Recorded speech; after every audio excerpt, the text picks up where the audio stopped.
The Thom Hartmann Program is brought to you in part by the Aiden Forecast, an investment newsletter with weekly updates of leading market indicators and a monthly deep dive into what the details of the economy and the markets mean for investors and retirees. On the web at aidenmarkets.com. Wines have some of the highest pesticide levels in our food chain. This hour brought to you by ecowine.com. Pesticide-free wines, organic wines, imported from France by the Organic Wine Company, ecowine.com. Hartmann Program is brought to you in part by Super Beets. Super Beets are sourced from non-GMO beets, and they're packed with dietary nitrates, helping to produce nitric oxide for more energy, stamina, and support for healthy blood pressure levels naturally. For more information, call 800-223-8242 or visit tomsbeets.com.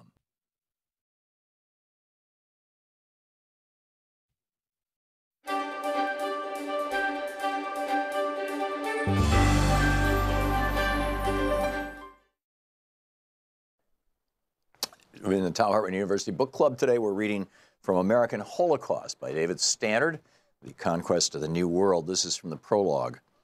Just 21 years after Columbus's first landing in the Caribbean, the vastly populous island that the explorer had renamed Hispaniola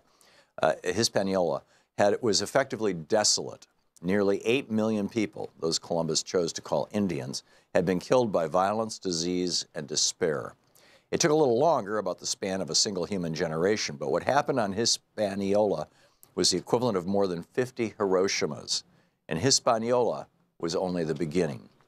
Within no more than a handful of generations following their first encounters with the Europeans, the vast majority of the Western Hemisphere's native peoples had been exterminated. The pace and magnitude of their obliteration varied from place to place and from time to time, but for years, now historical demographers have been uncovering in region upon region post-Columbia depopulation rates of between 90 and 98%, with such regularity that an overall decline of 95% in Native American population has become a working rule of thumb. What this means is that, on average, for every 20 natives alive at the moment of European contact, when the lands of the Americans teemed with numerous tens of millions of people, only one stood in their place when the bloodbath was over.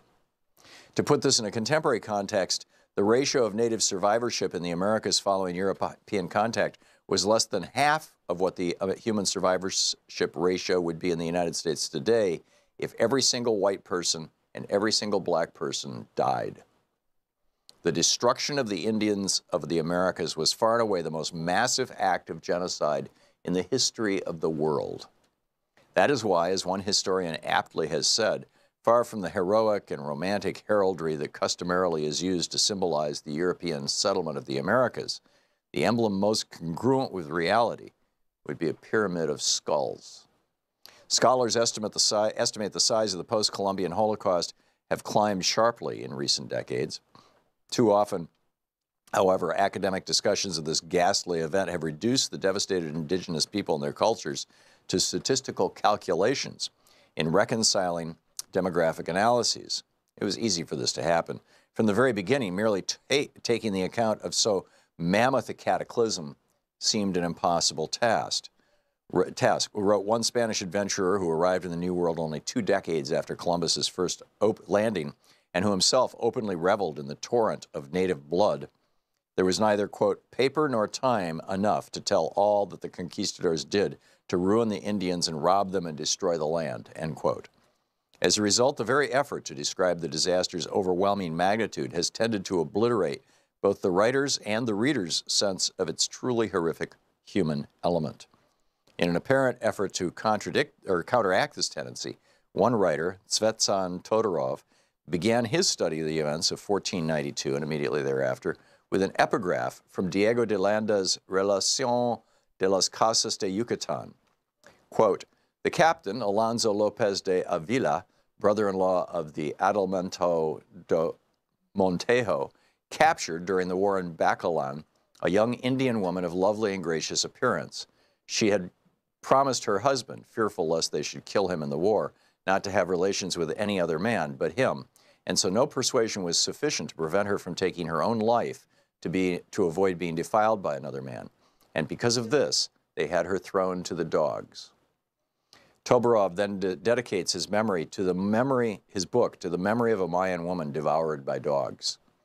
It is important to try and hold in mind an image of that woman and her brothers and sisters and the innumerable others who suffered similar fates as one reads Todorov's book, or this one, or any other work on this subject, just as it is essential, as one reads about the Jewish Holocaust or the horrors of the African slave trade, to keep in mind the treasure of a single life in order to avoid becoming emotionally anesthetized by the sheer force of such overwhelming human evil and destruction.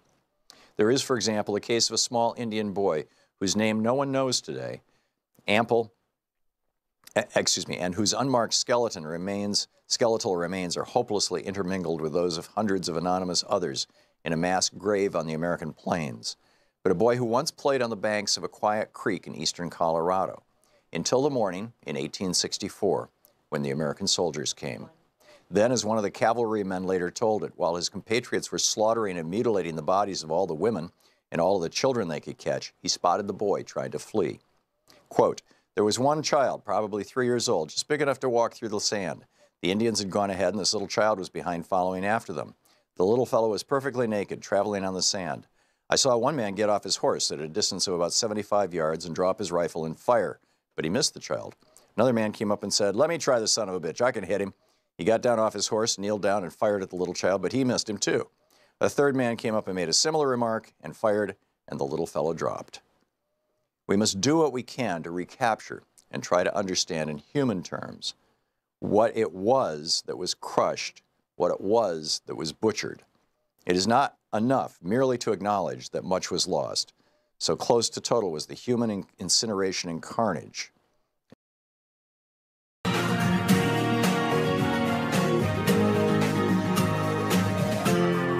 This is the Thom Hartmann Program. It's my friends, patriots, lovers of democracy, truth, and justice, believers in peace, freedom, and the American way. Thom Hartmann here with you. Happy Monday. Beautiful day here in Portland, Oregon. You don't feel like cloudy. At least it's not raining right now. Oh, boy. Our president is melting down. The continuing revelations from Michael Wolff's book are, shall we say, causing consternation in the White House. And, you know, appropriately so. I mean, there's some serious stuff being charged there. But it raises a pardon? That is never discussed in the media. And that is the idea of monarchy in the United States. I mean, we talked last week about how Donald Trump apparently actually believes that Bill Clinton and Barack Obama committed crimes to get to the White House and in the White House. And for that matter, apparently believes that Jack Kennedy did the same thing. And he believes that Bobby Kennedy and what would it have been, Loretta Lynch for Barack Obama, and who was Bill Clinton's head of the DOJ. He had a couple of them. But in any case, apparently believes that these DOJ officials, these attorneys general, were all there basically to protect the president rather than defend the Constitution, which is the oath that all federal officers take. So I wrote a piece this weekend that's up over at Alternet right now. It's titled "Thom Hartmann, Time to Overthrow Our Rulers" at alternet.org. And it's been picked up by a few other websites around the internet if you see it someplace else, which is just fine. And I start out by pointing to an article that Leslie Wayne wrote in the New York Times on, I think it was published on Saturday, it might have been Friday. And it was an article about how countries like ours should have, according to the International Monarchist League, should have a royal family. And the reason, the argument that they make, and this is quoting from her article, countries with monarchies are better off because royal families act as a unifying force and a powerful symbol. Monarchies rise above politics. and nations with royalty are generally richer and more stable. Now, I would submit to you that that exact same argument is the rationalization that very wealthy, politically active people in the United States use to justify their wealth, to justify using their wealth to change the political dialogue in this country. I think that there's a difference between people on the left and people on the right, wealthy people on the left and wealthy people on the right who are doing this. I believe, my experience has been that the wealthy people on the left are simply trying to restore American democracy, to get us back to a country that works on behalf of all of us, that is, to paraphrase Abraham Lincoln, of, by, and for we the people. Whereas the oligarchs on the right, the very wealthy people on the right, are explicitly living out this neo-Calvinistic dream or fantasy or whatever you want to call it, that an economic monarchy is a good thing because wealthy people can rise above politics and be a unifying force for the nation, that wealthy people being in business can generate wealth, and that's a good thing, and that makes the country richer.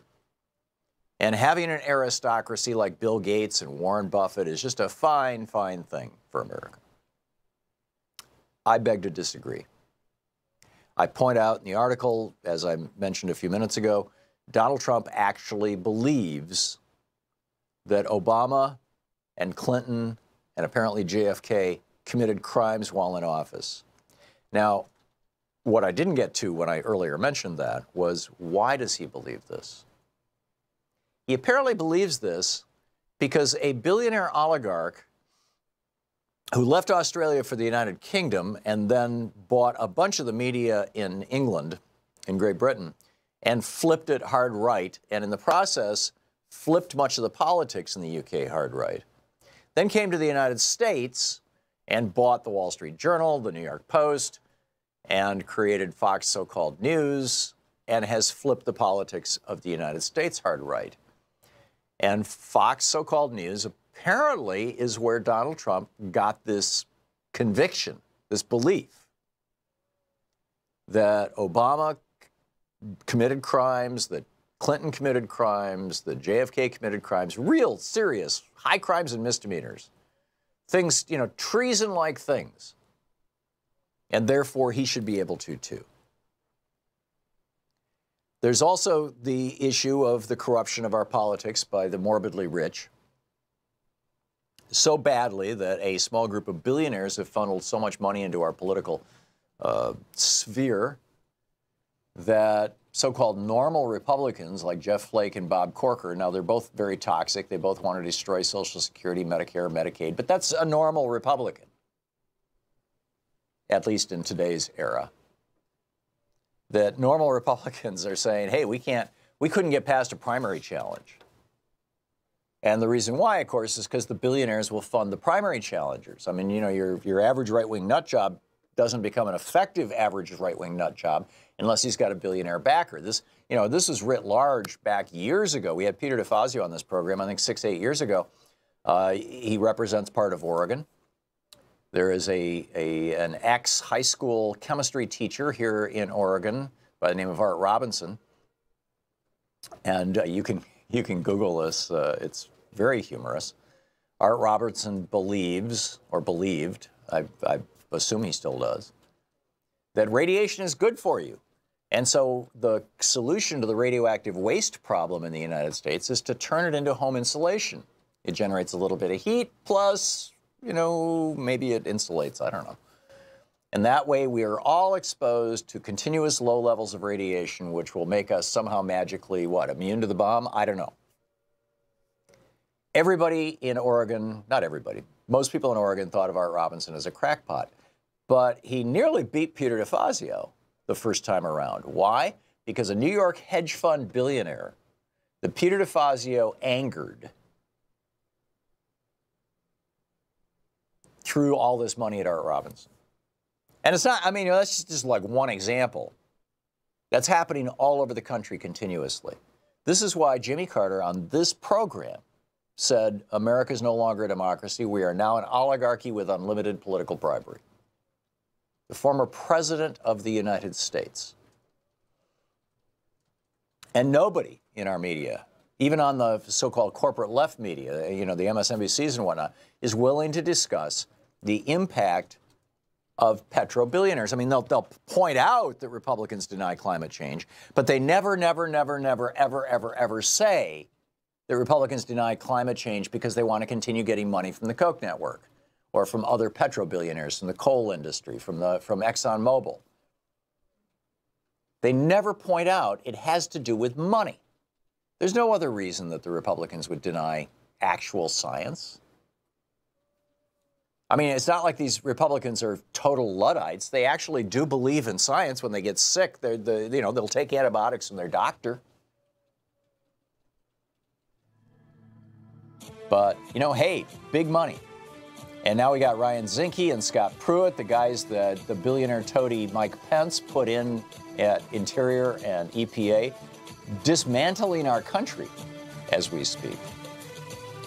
This is the impact of the morbidly rich on America, our aristocracy.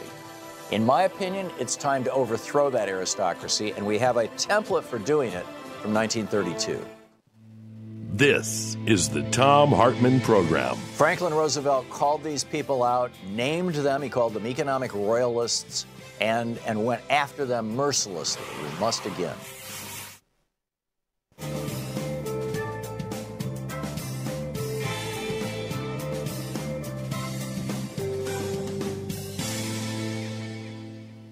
And welcome back. George in Chicago. Hey, George, thanks for watching Free Speech TV. What's up? Well, I wanted to, one of the things I think is the funniest thing that I came up with was like Tweedledee, Tweedledee-dum. Mm-hmm. As a joke on how Trump tweets? Yeah. Like a name that will make him feel small, because Tweedledee, Tweedledee-dum puts you in a real bad spot. Yeah. Cornering thing. Although he uses words on other people. Yeah, although George, you know, Michael Wolff says that everybody describes him as a 7-year-old, as a child. Tweedledee and Tweedledee-dum are from, as I recall, a fairy tale for 7-year-olds. Maybe Trump will like it. There it is. Yes, and the other thing, I called you about 3 weeks or more ago, and I had a outlook that I gave that I think it might have made you uncomfortable at that time, but now I think it might make more sense. It's like Trump and Putin and Bibi Netanyahu are similar characters. I mean, they have a force about how they run things and how they attack people and how they put people in spots. Now, what happened with the Palestinians is similar to what happened in Russia with his group, you know, with his neighbors. And then it's like Trump just wants to do anything to have that type power to put over Chicago, where I'm at. They will bring in, you know, the army to do the police work, because he wants that kind of power. And he has the little gangs around him, but that is, I think, the major heads of this three-headed beast that's coming up. George, I think you've identified something really important, and there's kind of two pieces to this. One is that Trump seems to be enamored of, and maybe even is choosing as role models, authoritarian leaders around the world, whether it's Putin or Netanyahu, whether it's Modi in India, whether it's Duterte in the Philippines, Salman in Saudi Arabia. All of these guys are authoritarians on a spectrum, you know, as is Trump. Right. Yeah, so you've got that. And then at the same time, speaking of Israel, Israel has now said that if you are a supporter of the BDS movement, the boycott, divest, and sanction movement against Israel, then you can't visit the country. They will stop you at the airport. So that's that same mindset that I think the three of them carry. And I was like putting together, because this is a scam that's going on, that I don't know if they're conscious of it or that it's their plan. That this scam is like this game, three-card Monte. Yeah. That when one tells, it's really, I'm trying to form this game that's called lie. So you tell a lie, and then you do, a sleight of hand when you land down the car. Yeah. You say, okay, you're going to look for. Well, I think the bigger issue, George, is that Israel essentially is saying right now, if you disagree with us, we're going to keep you out of the country. We don't need no stinking free speech here. And I think that's a huge mistake for Israel. George, thank you for the call. Well said. We'll be right back.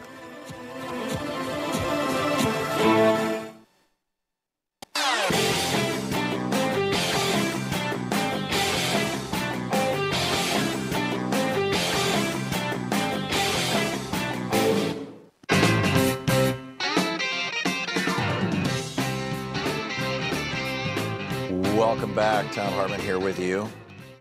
And the breathtaking speed with which the entire movement of the right-wing machine that was created in 1971 when Lewis Powell wrote a memo to Eugene Sindor, his neighbor and friend who ran the U.S. Chamber of Commerce. He laid out the Powell memo. There's a bunch of information about that in my article today, in my alternate article today, Time to Overthrow Our Rulers. And by our rulers, I'm talking about the morbidly rich. Franklin Roosevelt, in 1936, he said, it's natural and perhaps human that the privileged princes of these new economic dynasties, thirsting for power, reached out for control over government itself. Now tell me that's not what Adelson and Koch and Mercer are doing? They created, says Franklin Roosevelt, a new despotism and wrapped it in the robes of legal sanction. In its service, new mercenaries sought to regiment the people, their labor, and their property, and as a result, the average man once more confronts the problem that faced the Minuteman. This is the sitting president of the United States, 4 years into his term, saying that the right wing is coming after him and that we need to revolt against them. He said, these economic royalists complain that we seek to overthrow the institutions of America. What they really complain of is that we seek to take away their power. Our allegiance to American institutions requires the overthrow of this kind of power, said the President of the United States. In vain, he said, they seek to hide behind the flag and the Constitution. In their blindness, they forget what the flag and the Constitution stand for. Now, as always, they stand for democracy, not tyranny, for freedom, not subjection, and against a dictatorship by mob rule and the overprivileged alike. And the American people massively agreed with Franklin Roosevelt. So much so, the Republicans lost control of the House of Representatives in the 1932 election. They had it for 2 years, 47-48, out of the 1946 election. But that was it. From then until the middle of Bill Clinton's presidency in the mid-1990s, I think it was the election in 96, it might have been 94, but it might have even been 90, well, it would have been 92. It might have been 94 or 96. But literally from 1932 until the 1990s, 60 years, with the exception of that one little 2-year period when they passed Taft-Hartley, during that entire period of time,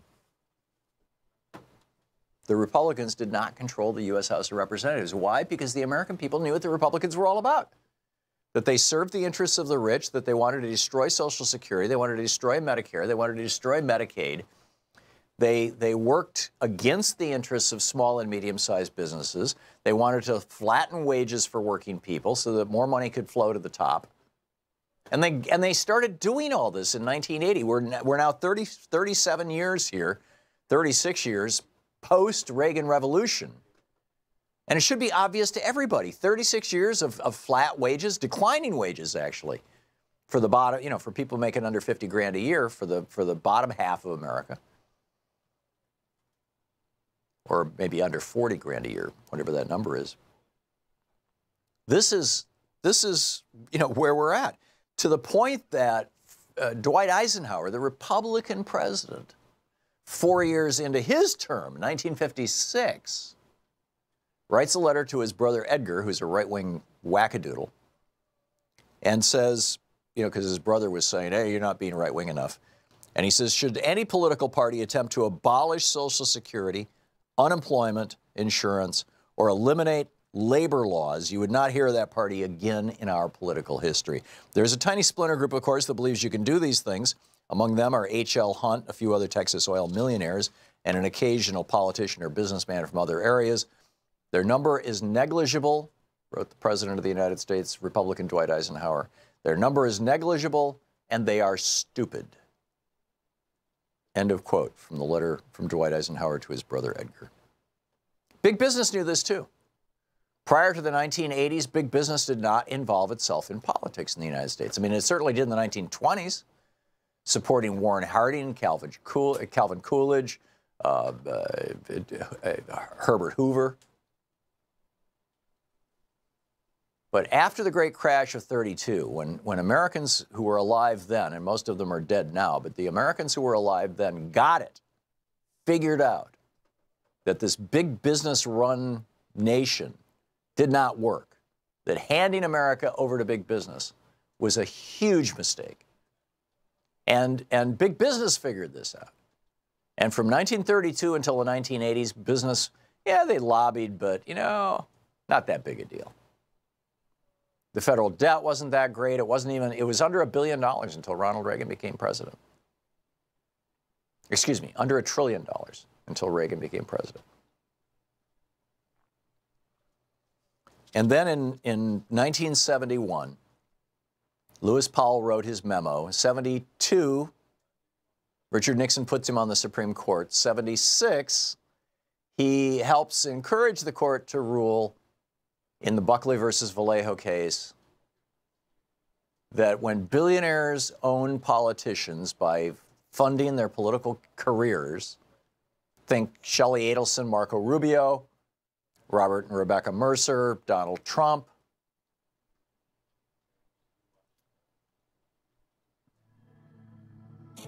you think, you know, the whole list of them, that when wealthy companies and individuals own politicians, said the Supreme Court in 1976, that's just fine. We had made it illegal in 72, 73 as a result of the Nixon scandals. But the Supreme Court in 76 knocked down those laws and said it's just fine for billionaires to own their very own favorite pet politician. And here we are. You're listening to the Thom Hartmann Program. Call 202-808-9925. It was the fulfillment of the Powell memo. We'll be back with your calls.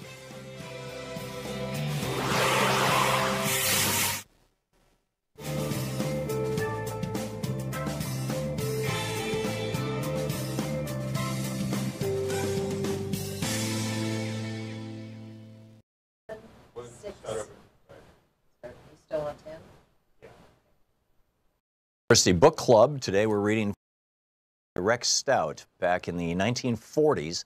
It's titled The Illustrious Dunderheads, and it's speeches given mostly by Republican congressmen in Congress on the floor of the House and the Senate, talking about how we should not support England or Britain in their fight against Hitler, and how Hitler's a guy we can work with and all this sort of thing. If you saw the Churchill movie, Darkest Hour, this book will ring a lot of bells for you. It's out of print. There are used copies floating around.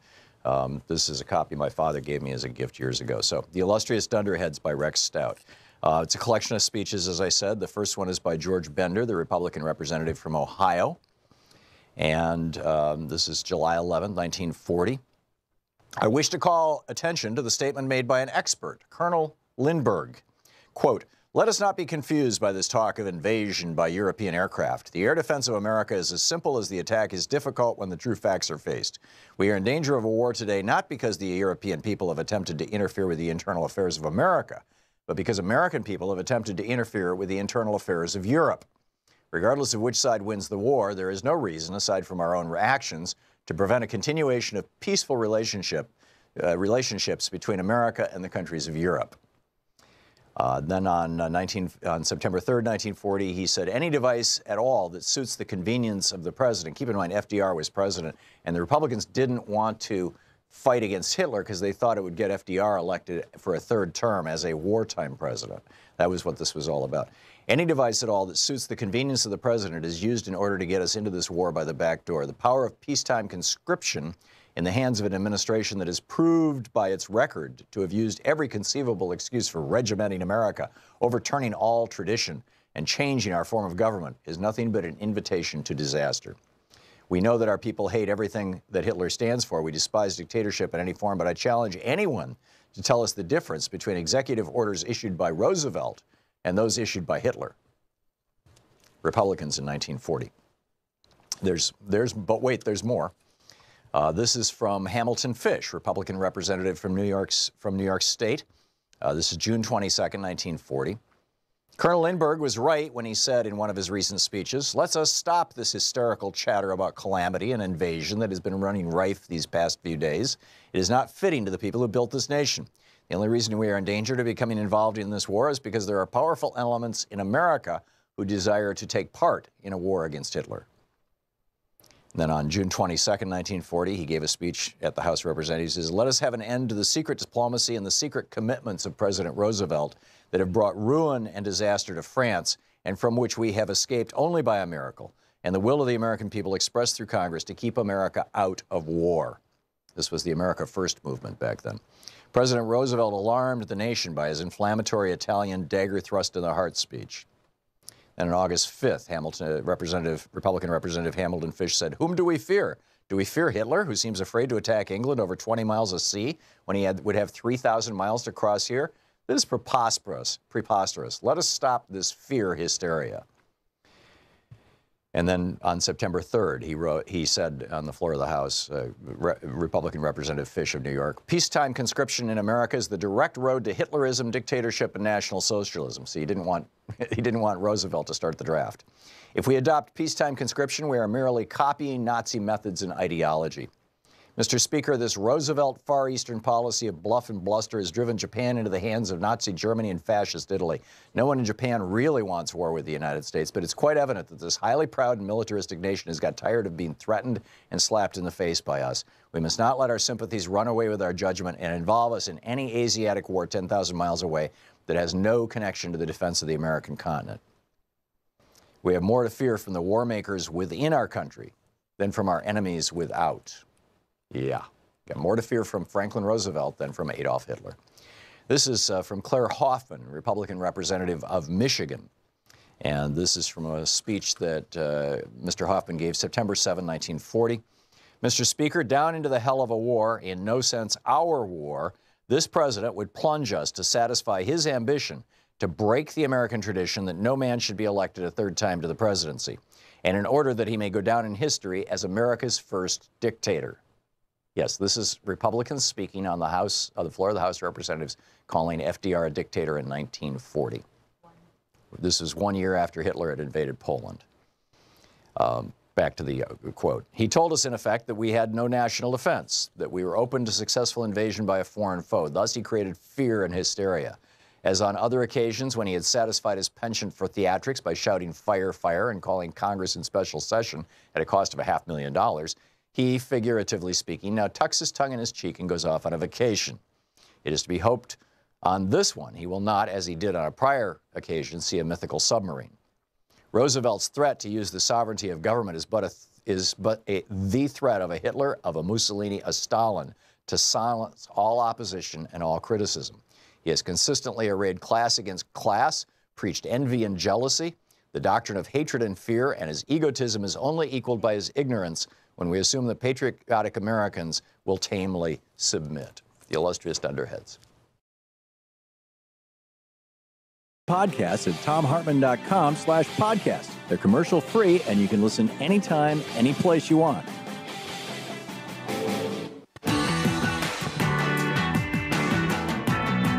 Welcome back. Thom Hartmann here with you. And I wanted to share with you a few clips from Franklin Roosevelt, and then we'll pick up your phone calls here. But the question that is constantly being asked, particularly in the in the talking heads on television, is what do the Democrats have to do to regain political power, right? What does it take? What it takes, my friends, is something very, very simple. Donald Trump showed this during the Republican primary and during the election. When Trump came out and he said, those banksters, they're killers, right? They're robbing you blind. He said he was going to do away with carried interest. Of course, he didn't. He didn't do anything about the banksters. In fact, he wants to further deregulate the banksters. But he talked about it. He said the things that got him elected. Now, the difference is Democrats actually believe this stuff and actually will legislate based on this. So you want to know, Democrats, what to do to get elected, to get and hold power? Listen to the guy who was elected president of the United States 4 times. The only person in history to be elected president of the United States 4 times in a row, Franklin Delano Roosevelt. This is 1 week before the election of 1936. He's running for re-election. 1 week before the election, and FDR is saying this about how he took on the rich. We had to struggle with the old enemies of peace, business and financial monopoly, speculation, reckless banking, class antagonism, sectionalism, war profiteering. They had begun to consider the government of the United States as a mere appendage to their own affairs. As they do now. And we know now that government by organized money is just as dangerous as government by organized mob. Government by organized money, a major danger to America. And then Franklin Roosevelt talks about, what he did about this and how it was Never before in all our history have these forces been so united against one candidate as they stand today. They are unanimous in their hate for me, and I welcome their hatred. And I welcome their hatred. And can you fade down the applause a little bit? Thank you. You can hear, it just goes on and on and on, this applause for Franklin Roosevelt. There just doesn't stop. This is like, a full, 40 seconds or so. In fact, I've clipped part of it off. And then it comes back. They're still cheering him. They're still cheering him.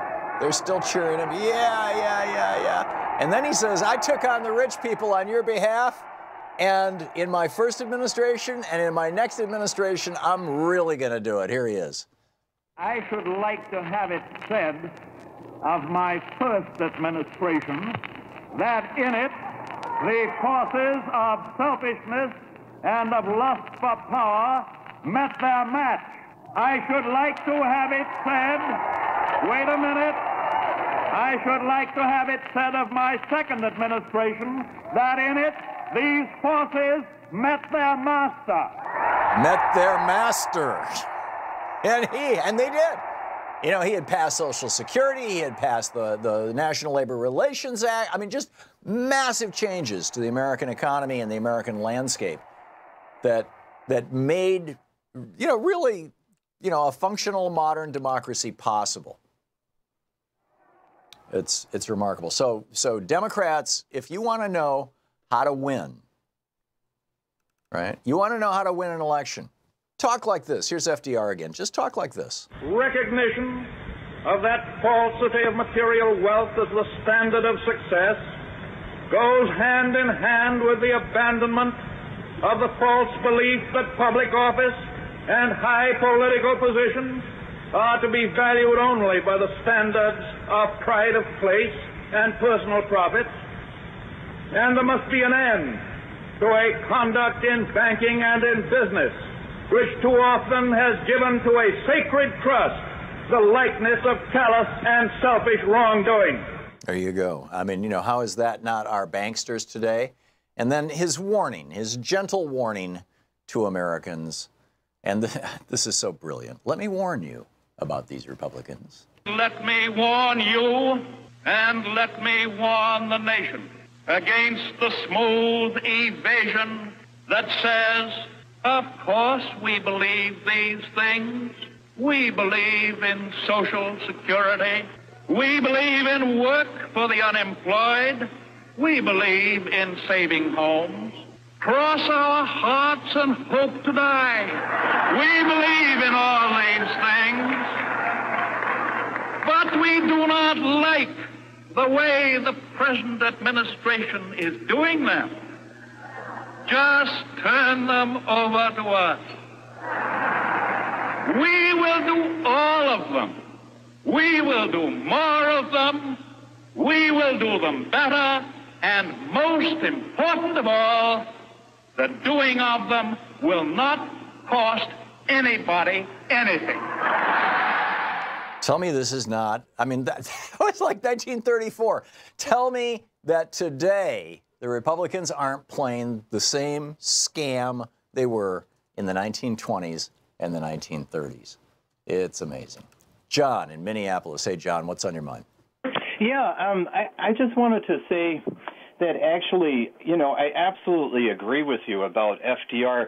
But the thing about FDR that is different from this new class of people is that he really was hated by his class, and he didn't really care for him all that much himself. He had a terrible experiences in the elite schools that he went to, and you know, I think that reflects both in him and Eleanor, who also had a very similar experience.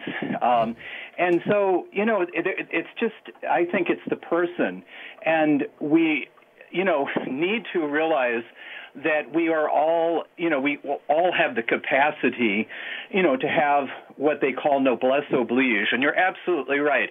Calvinism absolutely destroys that because it's pervasive. It's through the entire culture, and that is what is used as the ideological base for all of this, is to say, well, you know, we need this person who is redeemed. All of us are just living in total sin. This is absolutely wrong, and it was condemned when the, you know, back when the Israelites asked for a king. God said, no, you shouldn't, you know, have a king. And I think that our founding fathers realized how morally bankrupt it is to have an aristocratic class. You can read the histories of these people, and it's a horror. It's an absolute horror because they never had to earn anything. They never had to really do anything. They don't know what it's like to suffer. They have, you know, they just don't get it. But I think that FDR got it, along with other people at that time of his class. But, you know, we don't have an aristocracy, and we don't need one. We were, you know, a shining light in the whole world to bring an end to the divine right of kings and church and state. And here we are back again. We have a people in this country that believe that we should have an official church. They want to make this a theocracy, and they don't even understand what that means. You know, frankly, if they want to do all of it, you know, they should send him over to England. You know, Philip and Elizabeth can give him, you know, different kinds of cues as to how to conduct himself in public, how to do all of that. But frankly, I'd like to, you know, we fought a revolution already once, so let's just move on from it. But it is, I changed what I said. I'm sorry, but you know, you hit a chord. It's really interesting, and I don't know why people trust They don't trust each other. They trust this strong man, and he's pathetic. I mean, that's what's really ironic, is that they created a total fantasy. Well, there's nothing real about this. But that's my point, John, is that the rubes, the Fox News watchers, they believe Trump because of this multi-billion-dollar right-wing media infrastructure, much like the enemies of FDR from 33 to 36 anyway, were animated by Father Coughlin, who every day. The difference is today, they have so much more control. We had a more democratic media. We had more voices to counter that at that period of time. And I think that people were different, too. They could see through that. I think that they're so brainwashed. Brainwashing is very successful. Just look at what happened in China, what happened in Russia, what happened in Nazi Germany. Brainwashing is very successful, unfortunately. And a lot of people get it that what is happening, what the real problem is, but they're locked out because now they're so entrenched in power, and we need to fight them all the way.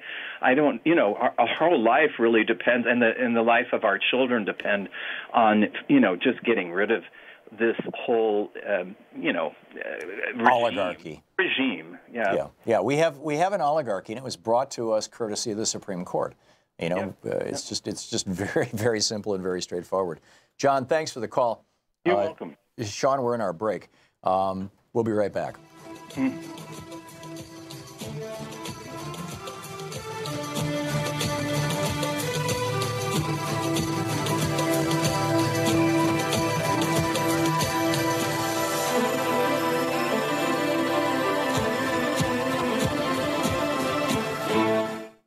Listening to Thom Hartmann. Visit ThomHartmann.com for audio and video archives. Coming up on 15 minutes before the hour, we'll be right back with more of your calls.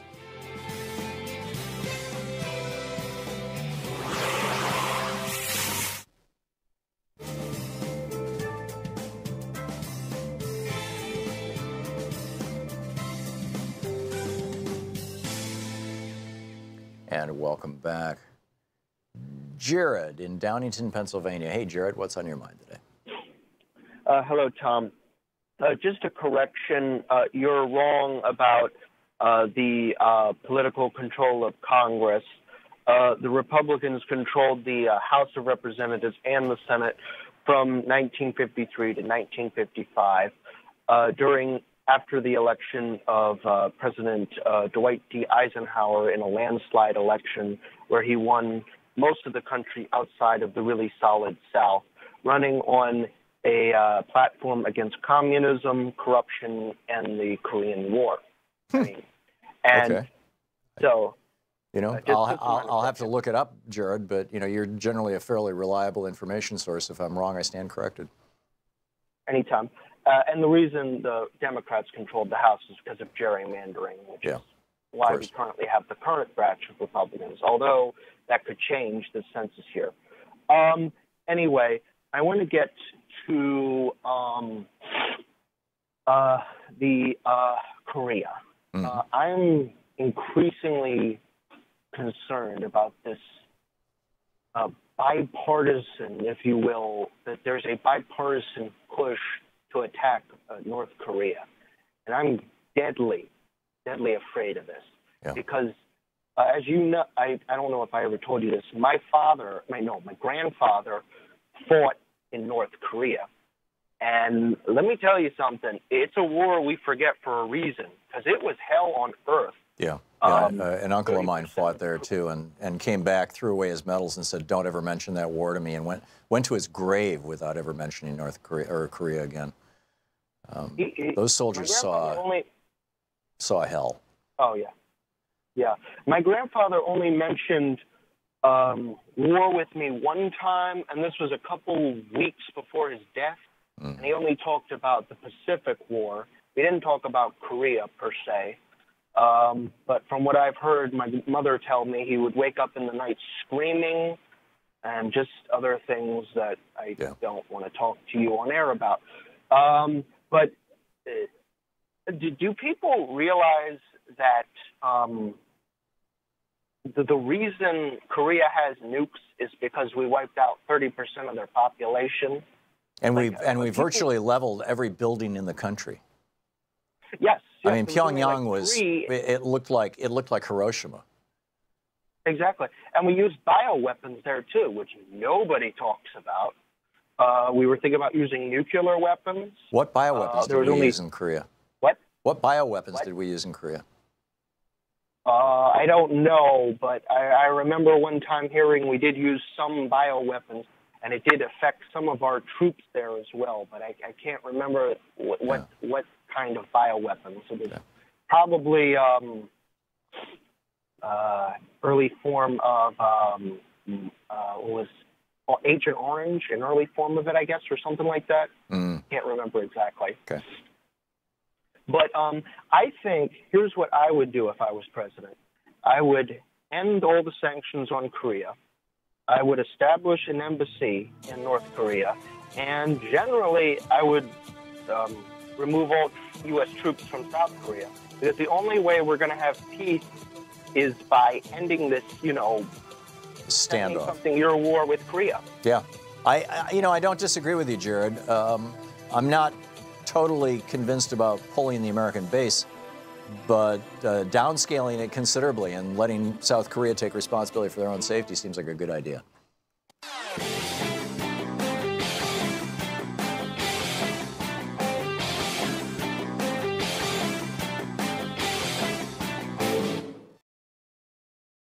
This year's election results have generated fear, sadness, and despair. In the days and months ahead, our democracy may face a crisis of historic proportions. But there is good news. There is good news. There is good news. Thousands of people are stepping forward in solidarity, resistance, and resolve. We join them. We join them. We join them. In standing with the most vulnerable communities among us. Those most likely to be targeted by new restrictions and policies. We will tell their stories here. Here. Here on Free Speech TV. We will lift their voices here. Here on Free Speech TV. In the difficult times ahead, know that we will be with you 24 hours a day. Every day. You are not alone. You are not alone. You are not alone. There are millions of us. Raising our voices and hearts together as one. We've got your back. We got your back. Free Speech TV's got your back. The revolution is in progress.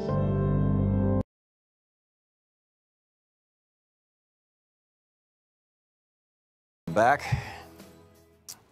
We're talking about the state of our nation right now. Mary in Lisle, is it Lisle, Illinois? Am I saying that right, Mary? Yes, Lyle. So what's on your mind? Hi, thanks for taking my call. I'm calling about something that I think would have been news in another administration that's not news now, that I found on federalnewsradio.com. It's a website for government employees.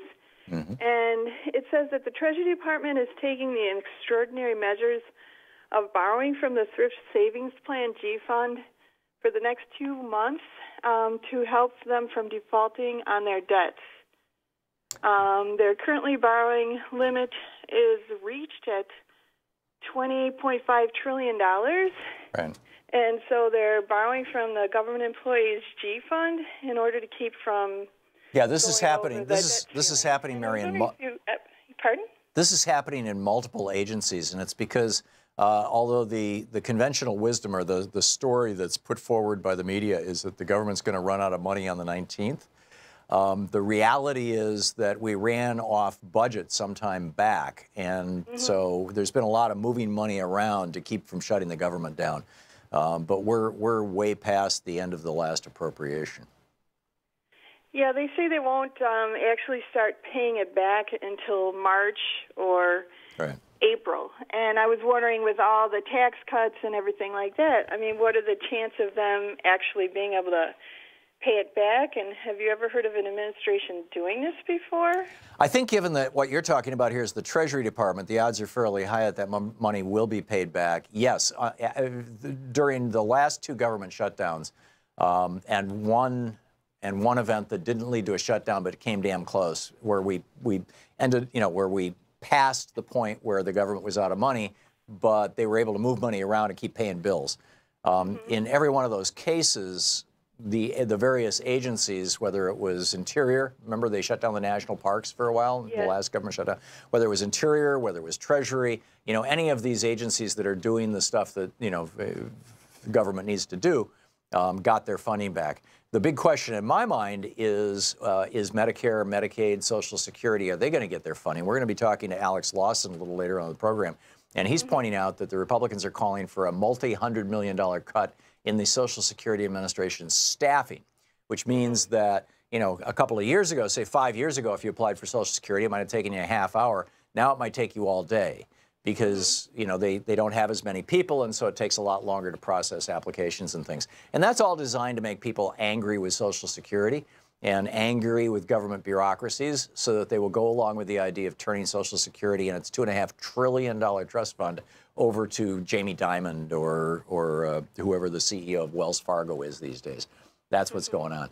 But Mary, the money will be refunded. What I'm concerned about is not the money that's going to government agencies that are doing, quote, critical functions, but rather the money that's going to humans. You know, average individual. You got CHIP funding, right? 9 million children. That has run out in several states now. I mean, the funding itself expired several months ago. And Congress has not put that back into place. So there's a number of real critical things that impact the lives of ordinary working people that may well end up, you know, bad. I'm not so concerned about the Treasury Department. Mary, I got to move along, but thank you for the calls. Excellent question. Lance in Kaito. How do you say that, Lance? Yes, Keith Cott's movie. Okay.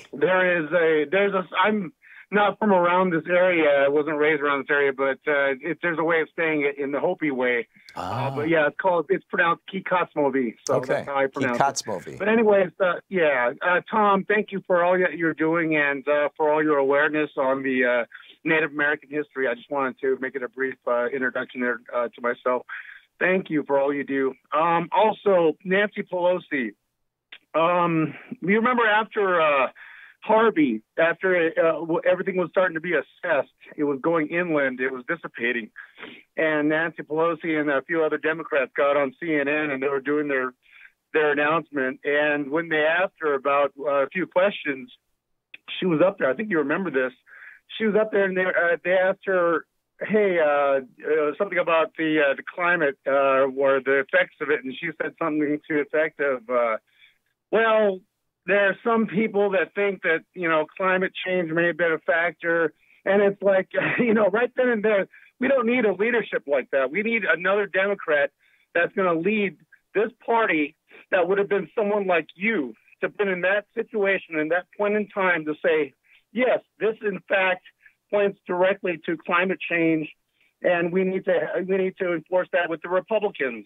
Yeah. You know, someone to have been right there at that point in time for all those millions of people to hear that and see that, you know, that would have been a lot better. Well, that was my whole point, Lance. That was my whole point of playing FDR is that Democrats, you know, Nancy Pelosi was trying to be not just politically correct, but scientifically correct. You can't, you know, just like back, you know, pre-1999, people would say, well, you can't say that that man's cancer or that woman's cancer came specifically from those cigarettes because the cancer doesn't have a little sign on it that says, I came from a lucky strike.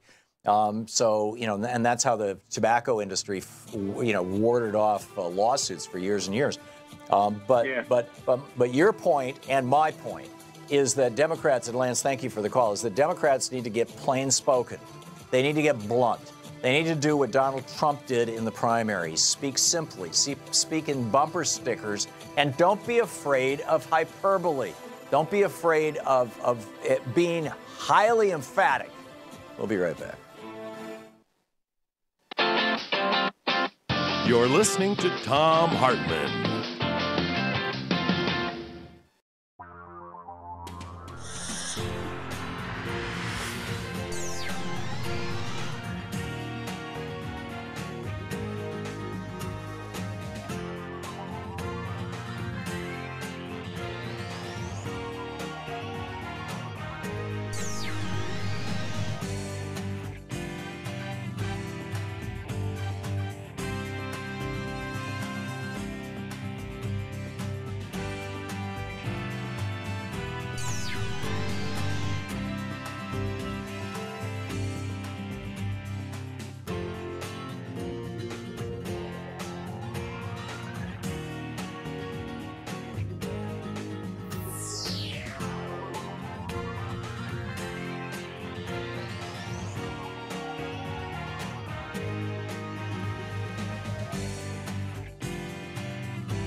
The Thom Hartmann Program is brought to you in part by the Aiden Forecast, an investment newsletter with weekly updates of leading market indicators and a monthly deep dive into what the details of the economy and the markets mean for investors and retirees.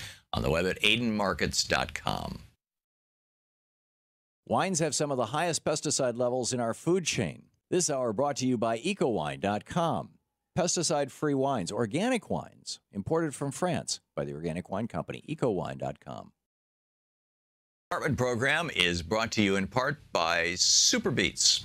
Super Beets are sourced from non-GMO beets, and they're packed with dietary nitrates, helping to produce nitric oxide for more energy, stamina, and support for healthy blood pressure levels naturally. For more information, call 800-223-8242 or visit tomsbeets.com.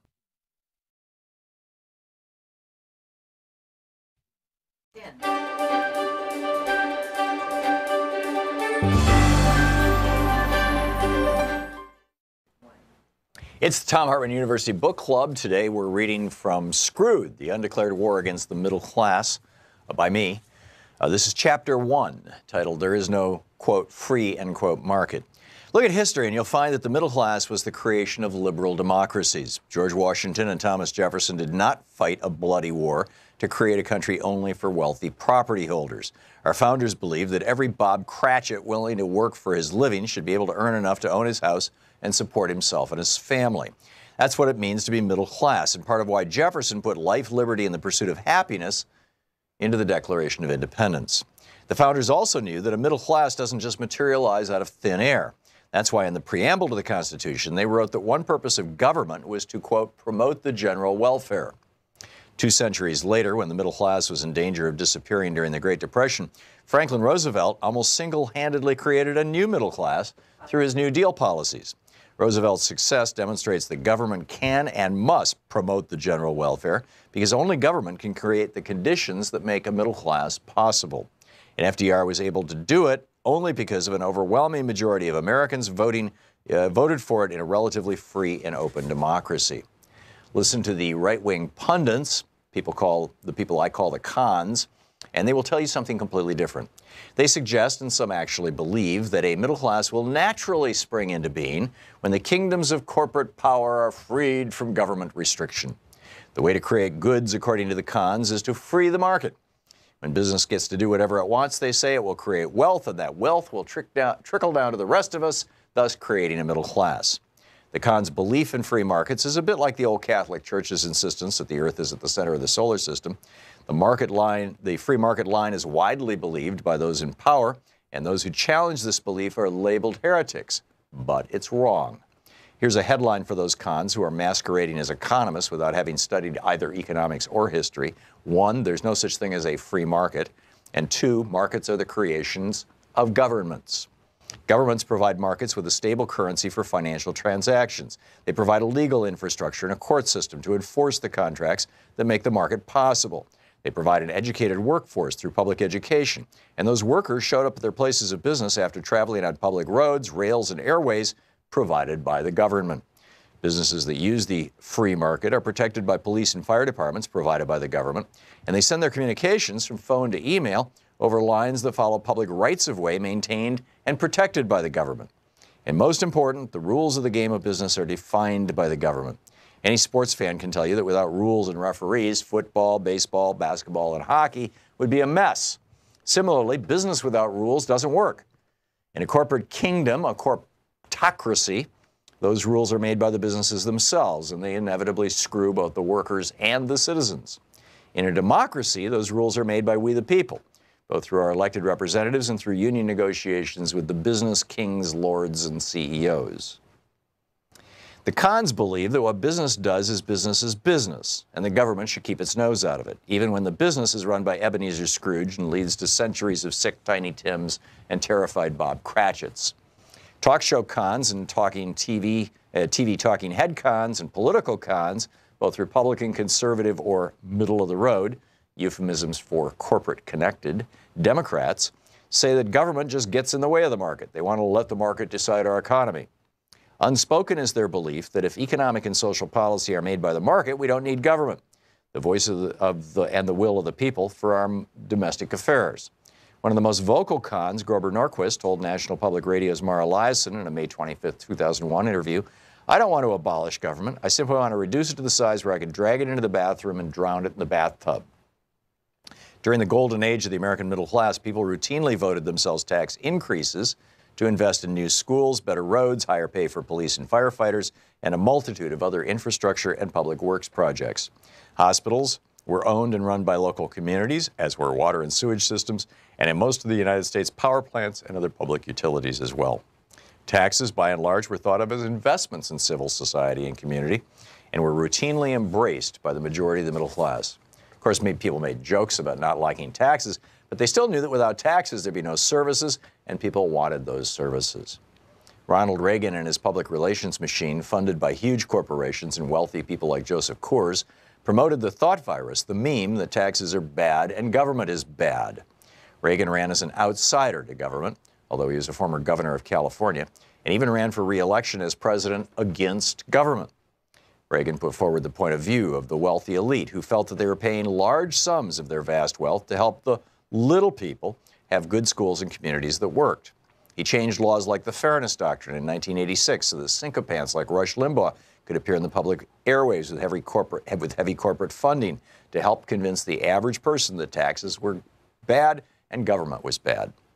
Reagan stopped enforcing the Sherman Antitrust Act, which since 1881 had held at bay the aggregation of corporate power, and the media began forming huge monopolies that were then used to reinforce on national TV and radio the perspectives of commentators like Limbaugh.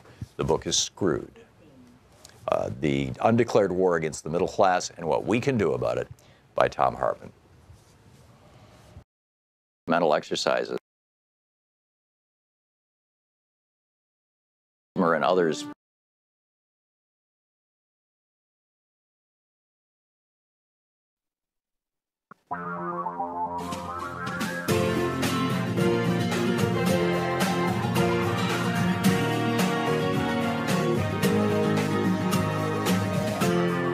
This is the Thom Hartmann Program.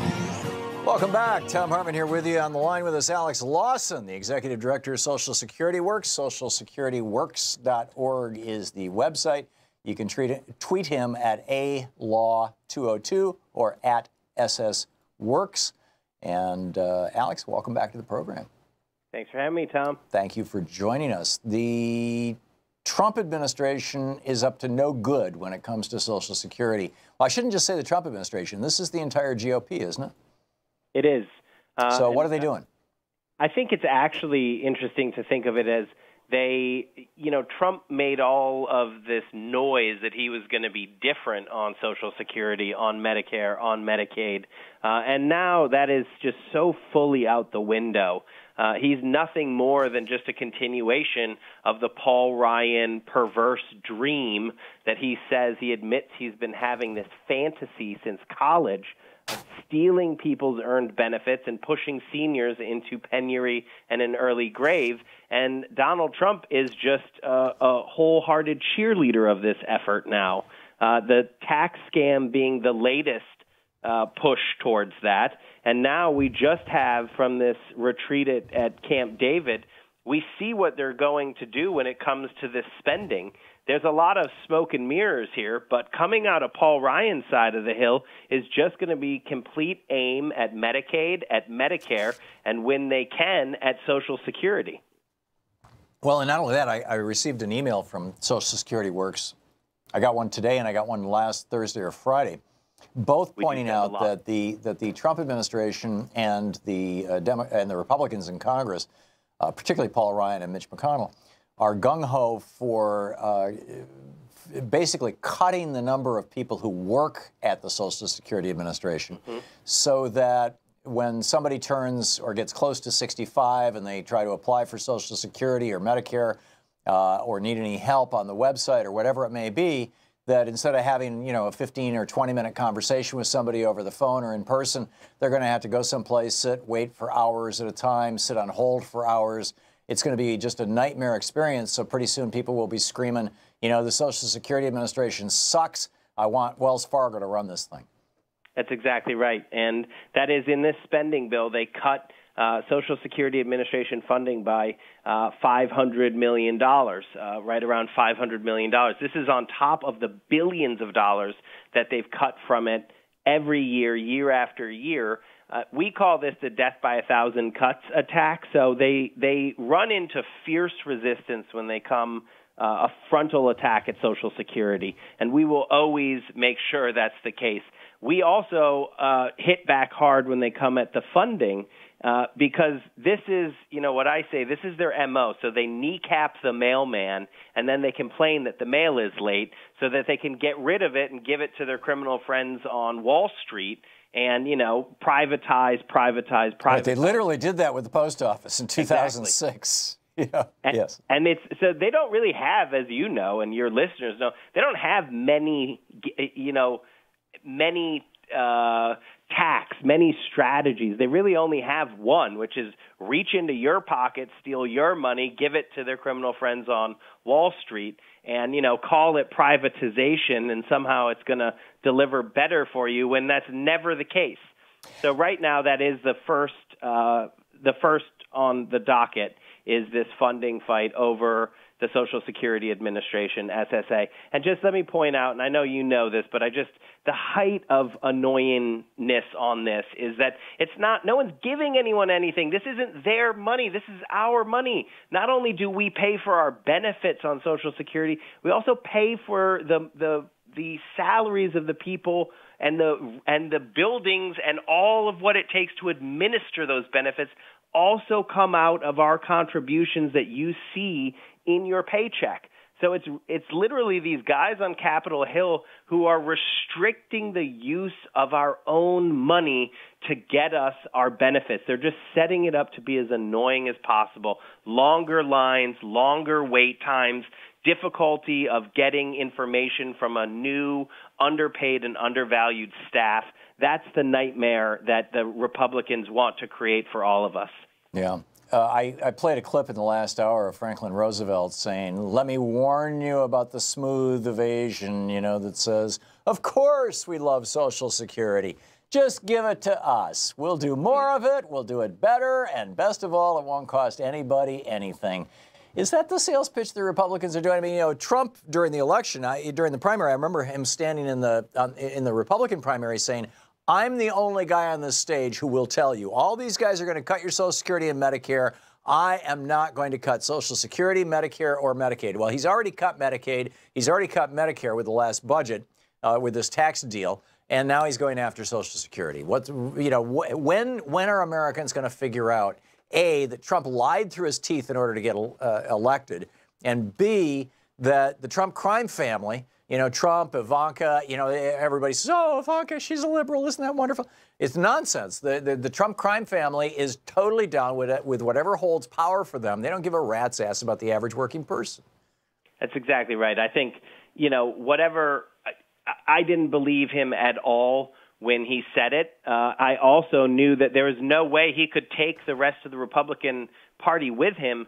And at its base, it's clear that this guy, Donald, cares about Donald. That's it. And whatever it takes to maintain power for him and his family, that's what he's going to do. And what that means is actually following Mitch McConnell and Paul Ryan and their plans. And we know what those plans are. It's to steal our money and give it to their criminal friends on Wall Street.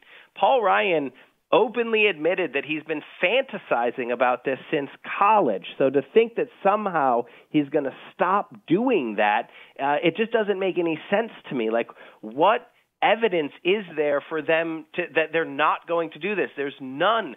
And yet they literally, they're all the Trump care bills. The whole purpose of those was to destroy Medicaid, to raid Medicare, and to give that money to Wall Street. Their tax scam is the exact same thing. So time and time and time again, this is what the Republican Party does when they get power. And anyone who gets power through the Republican Party will also have to play this same game. This is a song that they dance to because Wall Street is pulling all of their strings. So Alex Lawson, Social Security Works, right now, the Republicans in Congress are planning, they have been for some time, and they're planning to make it even worse, cutting the salary of cutting the number of people working in the Social Security Administration so that your and my experience of Social Security becomes miserable. Why is that not being reported in the corporate media? Seems like the biggest story of the year. The corporate media, they hate Social Security because they go to the same cocktail parties, the same Wall Street cocktail parties. It's one big family. It's one big party, and we're not invited to it. So they're obviously not going to report on this critical issue. It's only truth tellers like you and other truth tellers out there, Richard Eskow and the 0 Hour. My whole spiel about before we have a political revolution, we need to have a media revolution, because you will not hear critical stories like this from the corporate media, because they want this to happen. The reason you didn't hear much about the tax scam is because they wanted this. This is the best thing to happen for the 7 corporations that own almost all the media that we consume. That the tax scam is exactly what they want to happen. I want to say here, though, Tom, that we can beat this one. We can beat this SSA funding one, because the Republicans are going into this negotiation incredibly weak, coming out of the Camp David discussion. So real quick, how do we beat it, Alex? Call all of your senators and demand full funding for the Social Security Administration. There you go. Easy one. Call both your senators and your member of the House of Representatives. Full funding for the Social Security Administration. Alex Lawson, SocialSecurityWorks.org. Thank you, Alex. Thanks, Tom. This is the Thom Hartmann Program. Back with more of the news of the day and your calls right after this.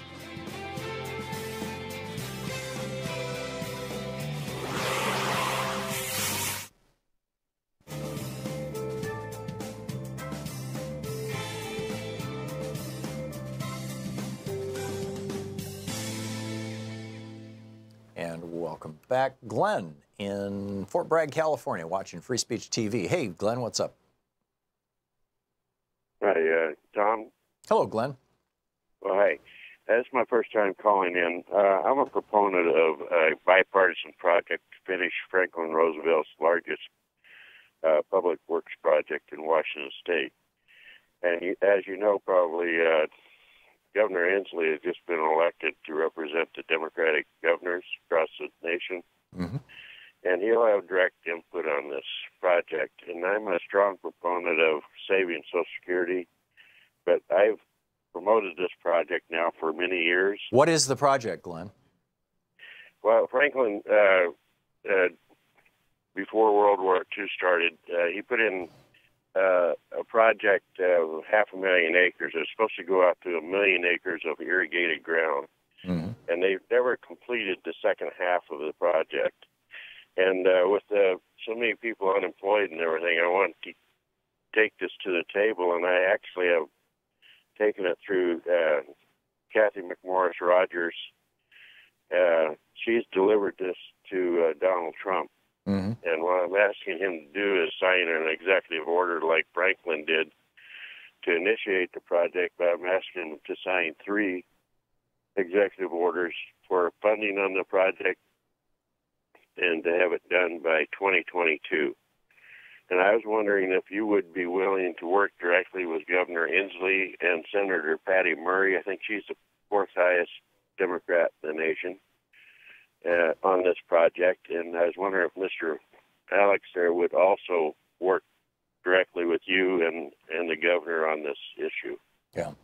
I don't know enough about it, Glenn, to comment, but, I will say, Jay Inslee is a good guy, and Patty Murray is a great senator, and if either one of them, want our help in any regard, it's always available to them. It's just pretty straightforward. I'm preparing an email to send you the information.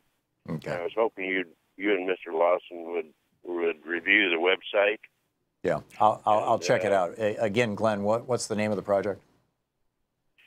It's a fast-track completion of the Columbia Basin project.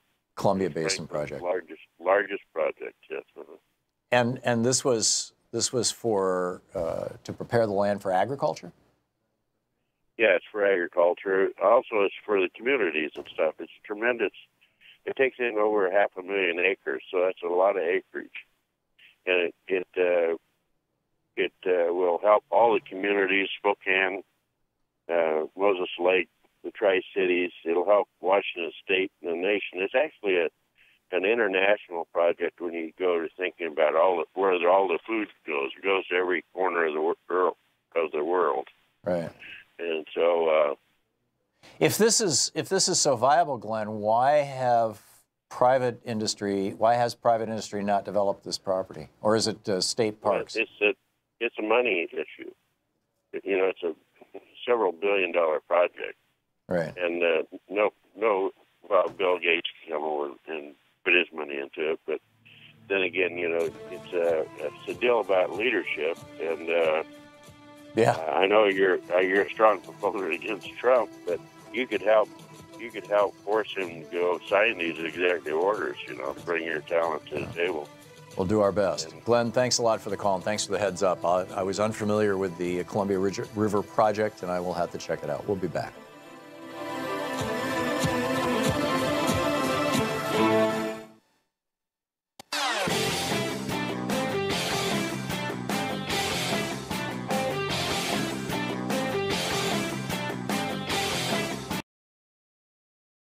Hi, I'm Heather with Free Speech TV.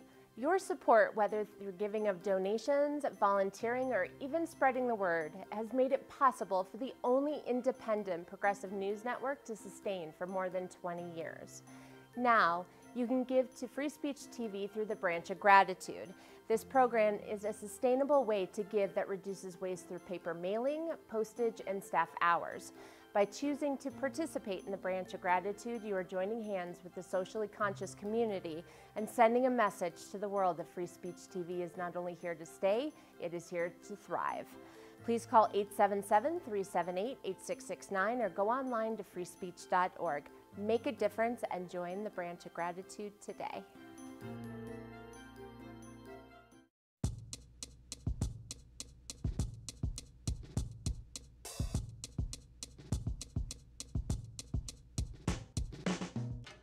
I'm Nina Turner, and you're watching Free Speech TV.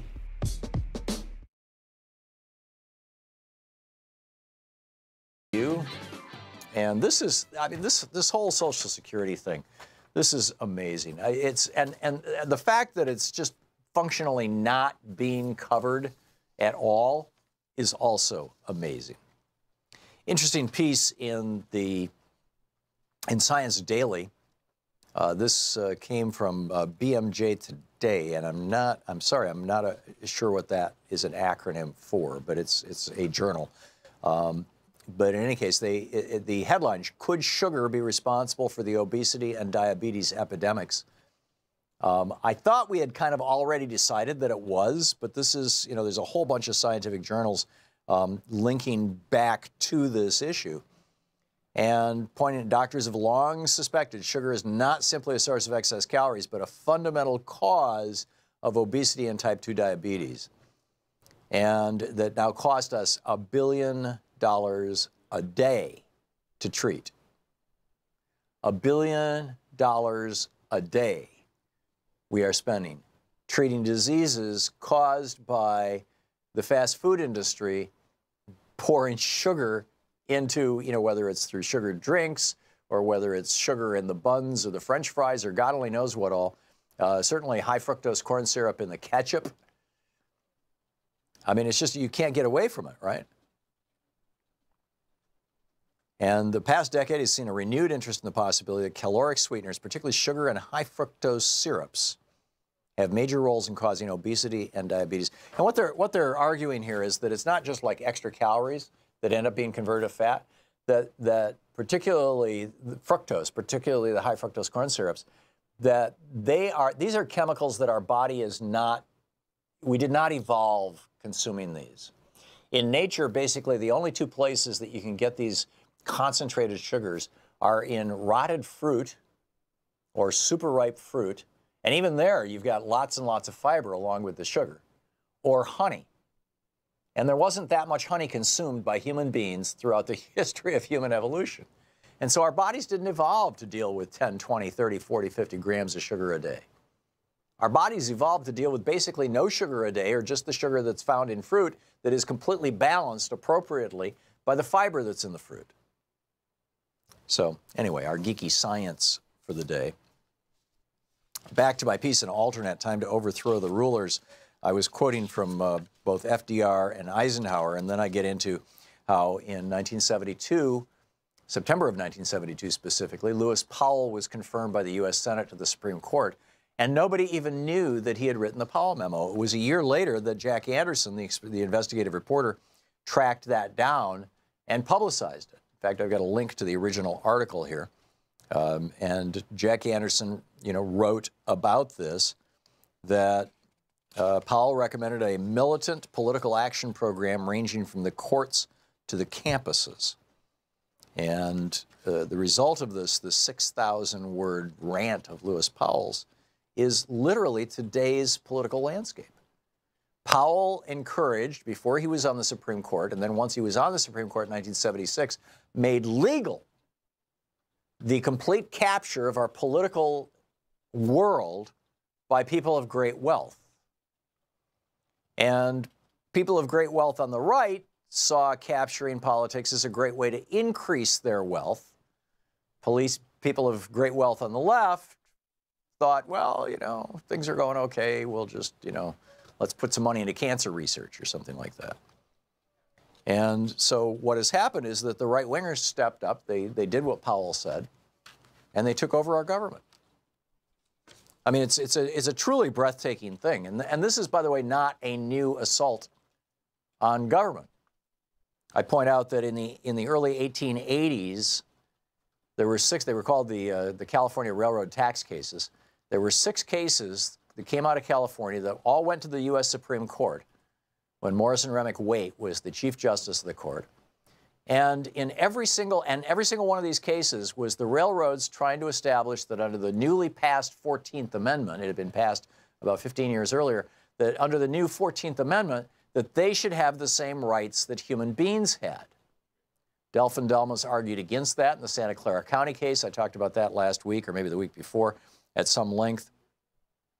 And the clerk of the court, John Chandler Bancroft Davis, he simply wrote in the head note that Morrison Remick Waite, the Chief Justice, said, oh yeah, corporate personhood, it's fine. It's a good thing. It's already done. We've already decided. We all agree. And thus we got corporate personhood without the force of law. The head note in a Supreme Court decision has no legal authority. The court decision itself says we didn't need to go to the Constitution for this. In other words, there was no change in corporate personhood. But everybody said there was, because the clerk of the court said there was. And in response to that, 2 years later, in his State of the Union address, Democratic President Grover Cleveland said, and this is in his State of the Union address, and I quote, "The gulf between employers and the employed is constantly widening, and classes are rapidly forming, one comprising the very rich and powerful, while in another are found the toiling poor. As we view the achievements of aggregated capital, we discover the existence of trusts, combinations, and monopolies, while the citizen is struggling far behind in the rear or is trampled to death beneath an iron heel. Corporations are fast becoming the people's masters." You're listening to the Thom Hartmann Program. Call 202-808-9925. Back with more of the news of the day and your calls right after this.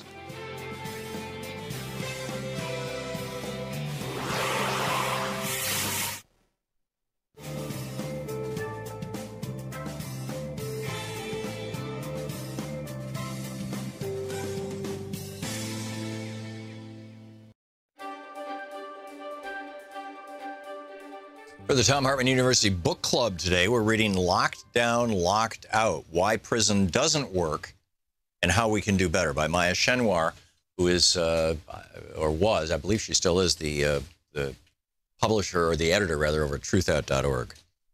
This is from the introduction, the very beginning of the book. She uses a word I can't say on the air. I'll replace it with the word damn. Damn, damn, damn, damn, damn. I'm crying with my mother over the phone. It's late evening, December 25th, 2012, and Kayla, my only sister and best friend, has been arrested for the 7th time in the past 6 years. She's in jail again, and this time we're sort of hoping she'll stay there. If she asks, I tell Mom, I'm not bailing her out.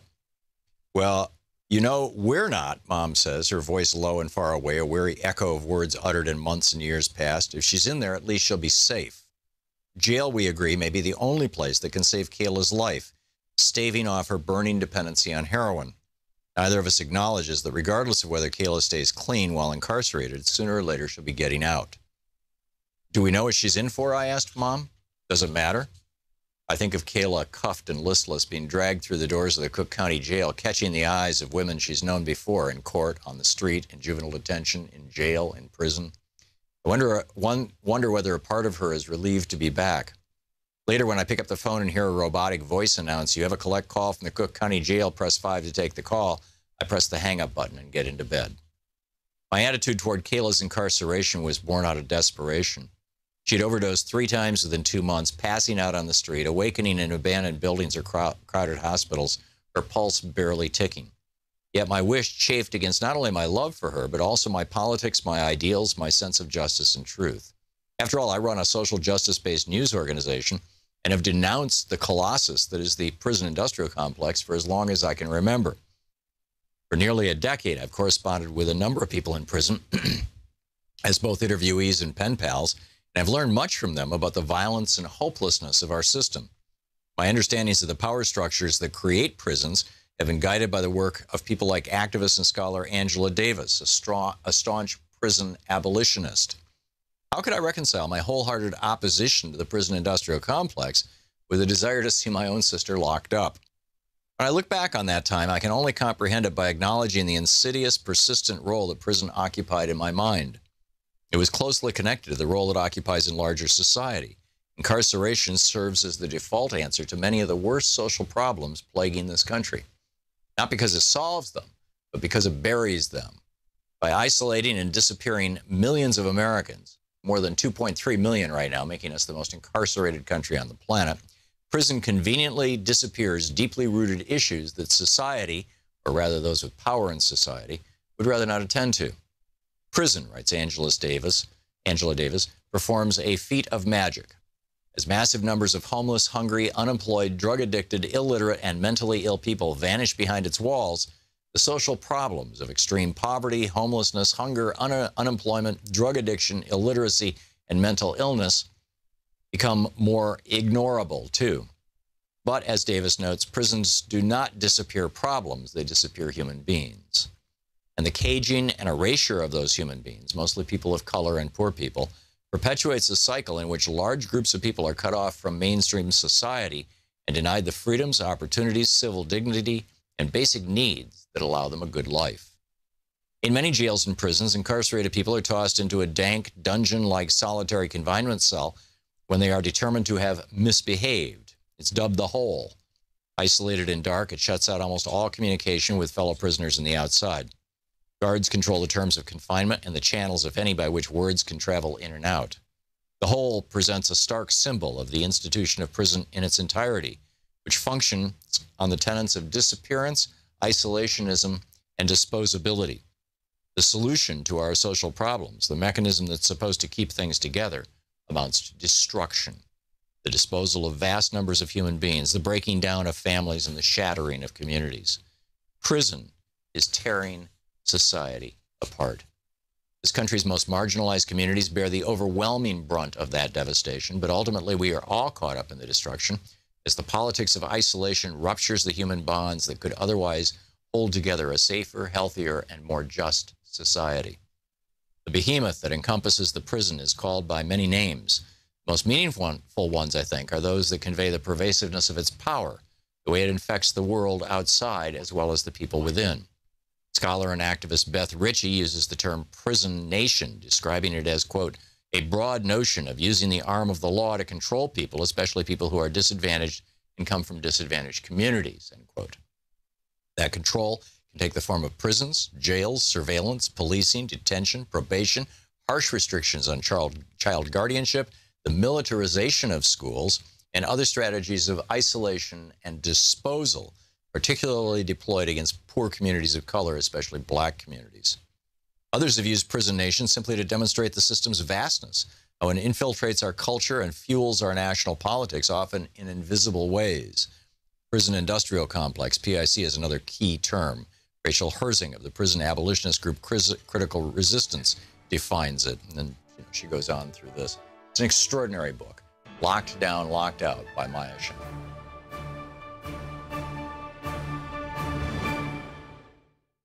I'm Nina Turner, and you're watching Free Speech TV. And you can listen anytime, any place you want.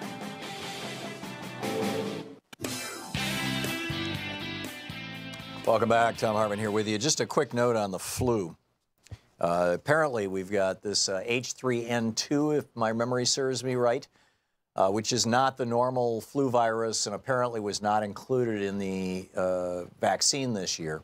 Although the other viruses that are in the vaccine may cause a sufficient immune response that for a small percentage of people, and it's a definite minority, they actually have some immunity against this flu if they had the flu shot. But the vast majority of us, with or without the flu shot, are just vulnerable to this flu. And so, and it's a particularly nasty one. It's actually more people have died so far this year from the flu, by a substantial number than had died last year or the year before. This is a bad flu. But the interesting thing is that if you look at the years where the flu is really, really terrible, they tend to be years where you had also insanely cold temperatures around the times of the flu outbreaks, typically in the weeks leading up to the flu outbreaks, because there's a certain gestation period for the flu in your body as the viruses hatch and convert all of the nuclear material of your cells into viral DNA, or RNA is the case, depending on what kind of virus it is. But what they found is that the thing that most affects the viability of the flu virus, its ability to both survive and transmit itself, is the amount of humidity in the air. And this, I've got a couple of articles here, one from Consumer Reports, another from CBS News. This is the CBS News one, says, using absolute humidity, in other words, measuring the amount of moisture in the air, explains 50% of influenza transmission and 90% of viral survival. So the bottom line is this is why we don't have the flu in the summer, or at least part of it. Now, there's also, certain types, the avian flu, for example, is transmitted by geese and ducks, and they seem to move it around the world during migration times, which correspond with the beginning and end of winter. But the stronger correlation is with dry air. So the net of this, if your air is really dry, you're really vulnerable to catching the flu because the virus is more active and it's more transmissible. That would be like on every airplane, because airplanes just take outdoor air, which is insanely dry at 30,000 feet, and, heat it up and pump it through the cabin. When they heat it up, they dry it out even more. So flu viruses would survive really well on airplanes. And, of course, in any building that's heated during a real cold snap, particularly when the temperature outside is below 32 degrees Fahrenheit or 0 Celsius, that's when, the moisture all starts precipitating out of it as snow or rain or frost or whatever, and the air gets even drier. So, bottom line, might want to get a humidifier. Anyhow, Carol in Monessen, Pennsylvania. Hey, Carol, what's on your mind today? I think I'm going to stay in until May. Yeah, there you go. What's up? What's up? I'm calling about Social Security. Mm-hmm. I have a question regarding Ryan's stance on this, his obsession, really, to take away our Social Security. Right. I have a two-pronged question. One is, what sort of economic society does he expect to evolve from this policy if the elderly don't have Social Security? That's number one. And number two, what does it benefit people like Ryan to want to do this? What is their motivation for this? I mean, forget the fact that they want to privatize it.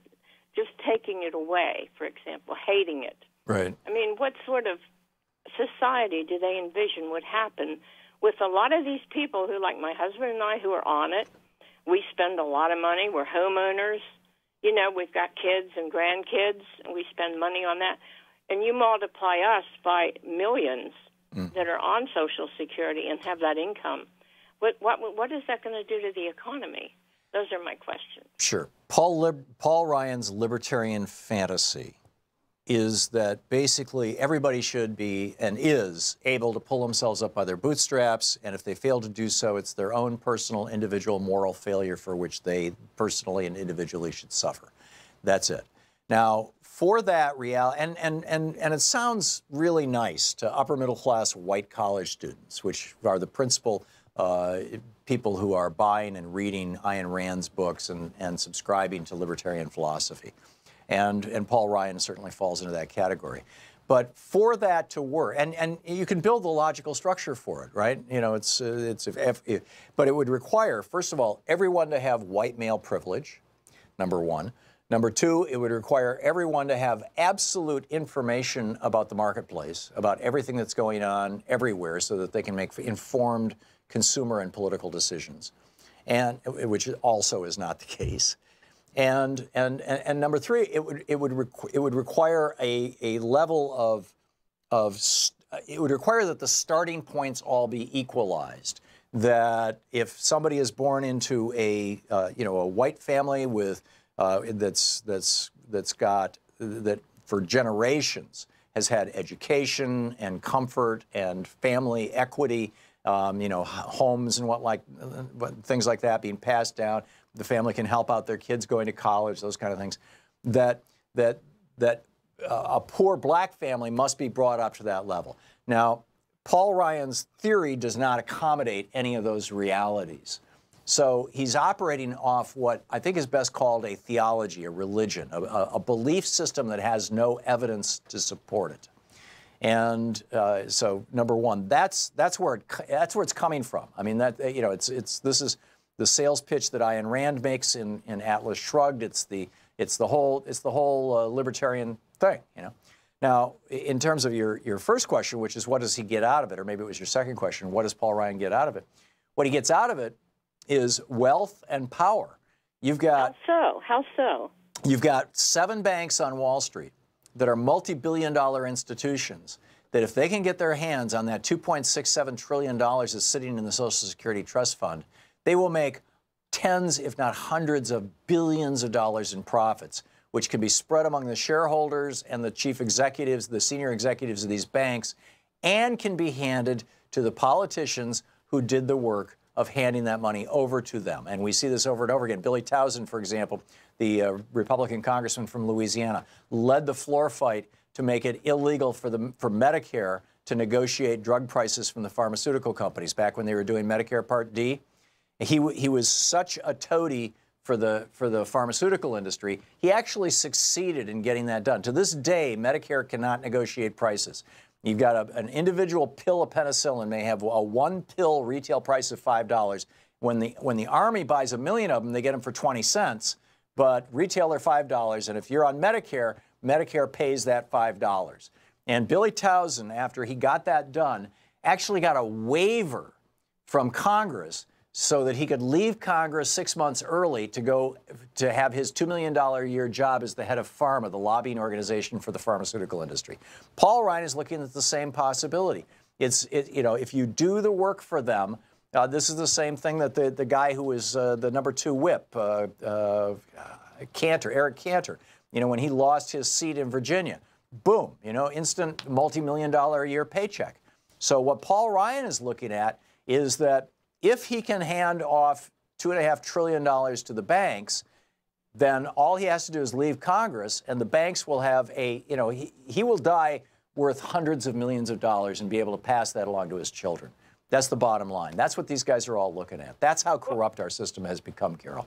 That's truly horrifying. What about all the people right now who are, say, maybe 50 years old, 40 years old, who've been working these low-paying jobs? How are they going to take care of their elderly parents who aren't going to be able to work after a certain point of time? I mean, once you're 70, 75, I mean, you've got physical problems. You don't have the energy. you don't have the ambition even, you know? Mm-hmm. I mean, how are they going to care for their elderly parents? What kind of poverty is that going to bring on this country? That's horrifying. Well, you know, what Paul Ryan would say was, don't worry, the private economy and the big banks will take care of everybody. We've all seen how well that works out when the big banks have complete control over us. But that's what Paul Ryan would say. What I would point out is that in 1930, you know, in the early 1930s, before Social Security was put into place, and before it came along, one of the major causes of death among people, elderly people, people over 65, one of the major causes of death was hypothermia in the winter, heat stroke in the summer, and malnutrition-associated diseases that exacerbated things like the flu and pneumonia and stuff like that. They weren't able, many Americans, I mean, you consider, more than half of Americans have basically no savings. The average American family right now, if they lost their job, would be homeless within 6 months. I mean, it's just the situation, the fragility of our economic and political situation right now, just as the result of the changes that have occurred since Reagan 36 years ago. The cuts to the social safety net, the so-called reform of welfare in the 90s in the Clinton administration, the radical tax cuts and cuts to benefits that came out of the Bush administration. We don't have the kind of social safety net that we really need any longer. I mean, it's just not here. I mean, it's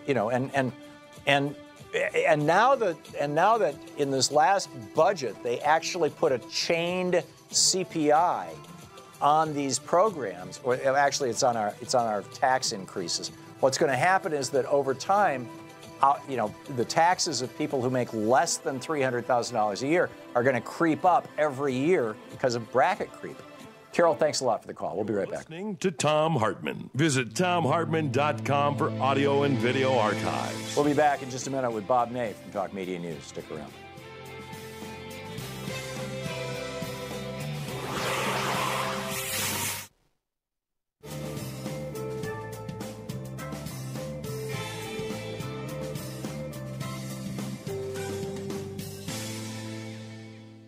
And welcome back. Don in Kansas City, Kansas. Hey, Don, what's on your mind? Well, I, too, am kind of a fan of FDR. And he made a statement that you just keep leaving out that I don't understand why, because it can connect to every Republican president that we've had since then, other than Eisenhower, possibly. But the only thing we need to fear is fear itself, or we have to fear is fear itself. Right. That was from his first inaugural address. Right. 1933, in January of 33. Lyndon Johnson, he did some good things. I mean, there's no question about it. But they keep shooting themselves in the foot. Why didn't he prosecute Nixon? He knew we got it on tape. He knew he committed treason. Because he couldn't prosecute, LBJ could not prosecute Nixon because Jerry Ford had already pardoned him. Before he was elected, he knew it. He didn't want to bring it into the election. You're talking about in the 60s. Well, yeah, you're right. Lyndon Johnson was not president after Nixon. He was president before Nixon. What would happen to our government? Yeah, no, you're right. I'm sorry. Look at our government now. Yeah. Here's the problem. Lyndon Johnson did not figure out that Richard Nixon was messing with the Vietnamese. LBJ had negotiated an end to the Vietnam War in the summer of 1968.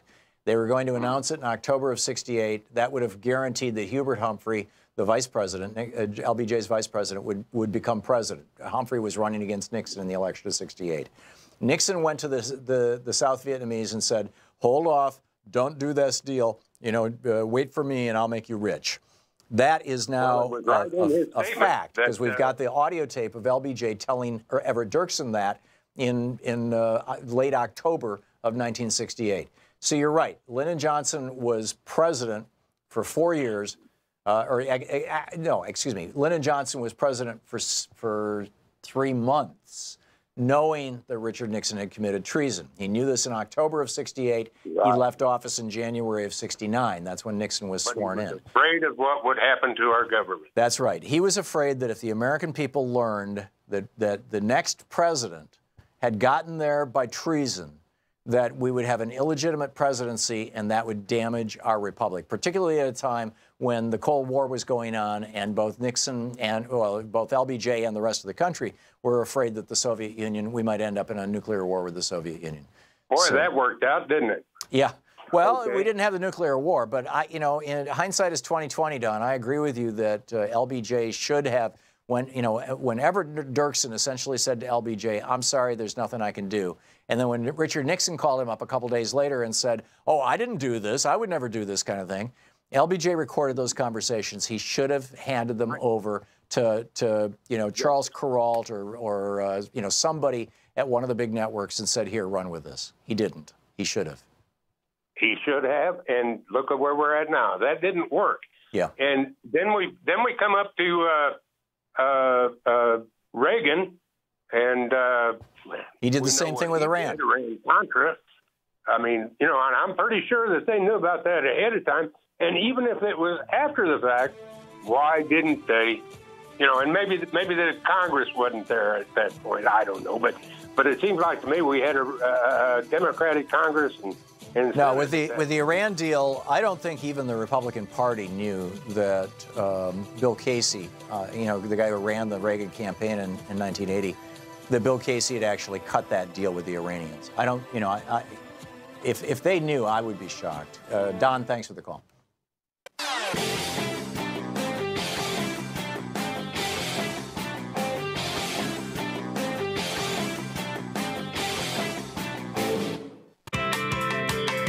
Welcome back. Thom Hartmann here with you. Let's check in with Talk Media News and find out what's going on in the world today. This report brought to you by goatsfortheoldgoat.com and Ellen Ratner's new book, Loving What You Do. On the line with us is the author of Sideswiped, Bob Ney, former Republican congressman from Ohio, and now a world-class reporter. Bob, you were the only member of Congress who spoke Farsi, the official language of Iran.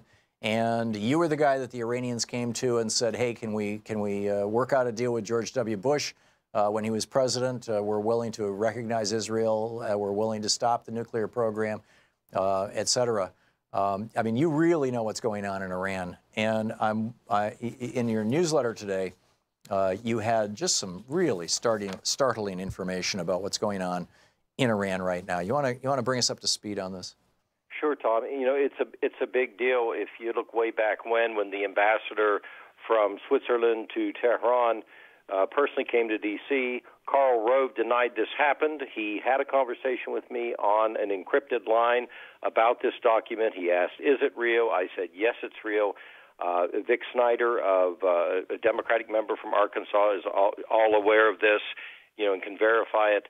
The White House rejected it. At that point in time, years back, the centrifuges could have been reduced, Israel would have been recognized, and Hezbollah would have been disbanded. So I wanted to get that all out in the open. And why did the Bush administration pass on an opportunity to completely clean up the whole mess with Iran? Well, the administration, people within the administration told me point blank there was a tug of war. There was one side that wanted to do this. They wanted to entertain this deal. Because basically it's what happened eventually, down the road, but it could have happened, with the same scenario. And the difference is inspectors on the ground, American inspectors, would have been allowed into Iran. One half of the administration wanted to do it, the Colin Powell half, I'll call it, and the other half, the Cheney half and the Rumsfeld half, absolutely put their foot down and refused to do it. So that half won out. That's what happened. Later on, it was recognized, although Condoleezza Rice testified lack of knowledge of this whole agreement, it was later recognized to Colin Powell's chief of staff. This agreement surely was sent. It was over there and was rejected. So that's what happened. The Cheney half. Yeah, I think Wilkerson has acknowledged this. In fact, he might have done it on my show a while back. I was called a liar. The whole deal was said didn't exist. It did exist. Yeah. Later on, of course, we have the Obama administration, which was stopping the nuclear Iran. And now, and I point out in the articles because it's very, very important, that as this 90-day process again comes up, which, by the way, I'm going to predict to you that Trump will try to get rid of doing that every 90 days is what's going to happen, Tom. Which would actually probably be a good idea because every time it comes up, it's a political irritant for him. Right, and I understand why President Obama did it. It was a verification method. It keeps Iran honest. It keeps us. But it also politicized it by throwing it to Congress. Right, and Trump threw it 90 days ago to Congress. What did Congress do? The Republicans who screamed so much about this, they did nothing. It just silently came and went. Now, this time is a little bit different. I would argue on this after looking at what Rouhani, the president of Iran, is saying. He's saying, hey, open this up. Let them have Facebook and Instagram. Let the youth be able to have some freedom. So this is going deeper than economics, but economics is a large part of this. So now this week coming up, President Trump is going to have to make a decision once again.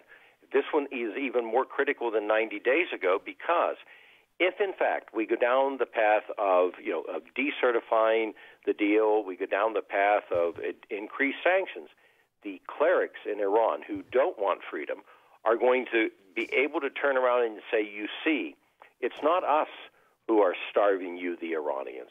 It's America that's doing it. So this is a very delicate situation. I don't know how Trump is going to react. Trump is playing right into the hands of the hardliners in Iran. Oh, he would. If he reacts any other way than except to say, look, we're going to let nature take its course. We're not going to add additional sanctions. Then it falls back into the hands of the clerics. They can't say that we, the United States, are doing anything. They can't say that our agreement is faulty because if you look at what they're saying there, they're saying disband Hezbollah, pay attention to us. We want freedom for ourselves. We want jobs and opportunity for ourselves. Pay attention to Iranians. If President Trump doesn't understand this policy or doesn't listen to Tillerson, because I honestly, Tom, think that Secretary of State Tillerson knows what to do on this. I really do. Mm-hmm. But if Trump doesn't listen to him and just downplays this and makes it very, uncomplicated and a very trite thing and turns around and just says, we're going to slap these additional sanctions, we're going to go after Iran. Well, don't you think Trump is going to do whatever Fox News tells him to do? Well, no. That seems to be his only source of foreign policy information. This is interesting because Fox News has a news correspondent called Ali Reza Jafarzadeh, and he, in fact, was head of the Mojahedin cult. I have one of his business cards because he denies he was head of it. They raided his place out in D.C. I can't make this up. And this guy is sort of the Ahmad Chalabi of Iraq. This guy is the misinformation group that likes to believe they would be the democratic rulers of Iran, which they wouldn't be. And they're all ingrained. They provide material to Fox News. They're the ones who want war. They're the ones who helped Saddam Hussein actually go against Iranians who were gassed during the Iran-Iraq war. So they are actually, he is an official part of the Fox News organization, and he's not what Iranian people want. Wow. Yeah, well, there's so much to this that everybody just passes right over. He's an official news correspondent. He was head of the terror group. Incredible. Right. So what else is going on in the, so pray for peace with Iran. So what else is going on in the world, Bob? Well, turning to domestic, there's the DACA situation coming up. I think Trump, as long as he could even get the name of a mention of the word wall, Tom, would do anything, frankly, right now, probably, that the Democratic side wants. But Nancy Pelosi and Chuck Schumer are going to have to deal internally with members of Congress. Now, there are groups that are getting frustrated with Schumer and Pelosi right now, and they want them to do a government shutdown. But if that happens, that kind of is the Ted Cruz healthcare route. I don't think they can actually do that and come out ahead. No, it's going to be real interesting to watch all this. Right. Bob Ney, Congressman, thank you so much for being with us today. Thank you. Great speaking with you. We'll be back.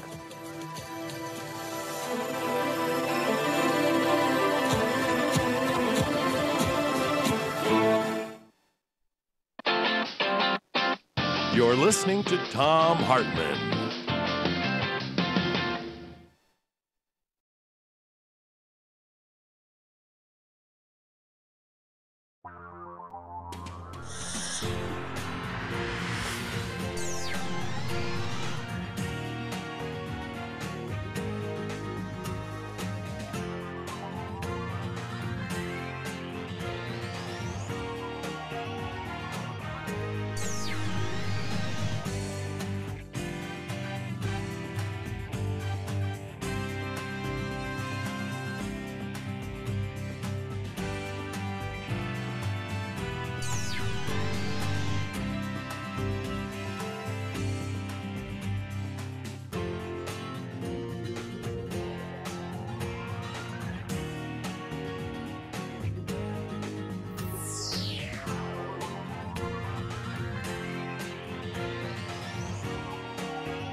The Thom Hartmann Program is brought to you in part by the Aiden Forecast, an investment newsletter with weekly updates of leading market indicators and a monthly deep dive into what the details of the economy and the markets mean for investors and retirees.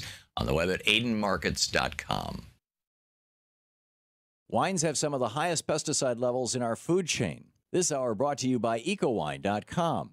Pesticide-free wines, organic wines, imported from France by the Organic Wine Company, ecowine.com. Hartmann Program is brought to you in part by Super Beets. Super Beets are sourced from non-GMO beets, and they're packed with dietary nitrates, helping to produce nitric oxide for more energy, stamina, and support for healthy blood pressure levels naturally. For more information, call 800-223-8242 or visit tomsbeets.com.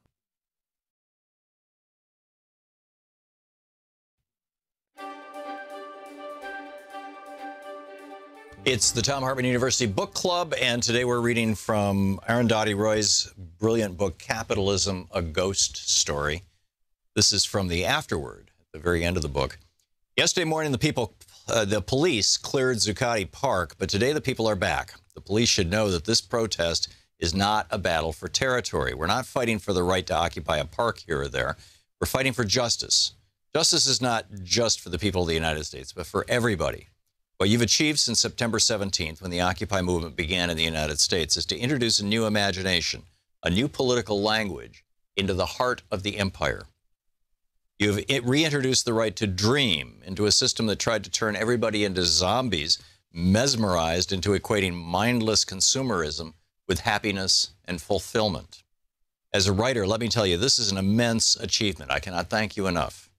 We are talking about justice. Today, as we speak, the Army of the United States is waging a war of occupation in Iraq and Afghanistan. U.S. drones are killing civilians in Pakistan and beyond. Tens of thousands of U.S. troops and death squads are moving into Africa.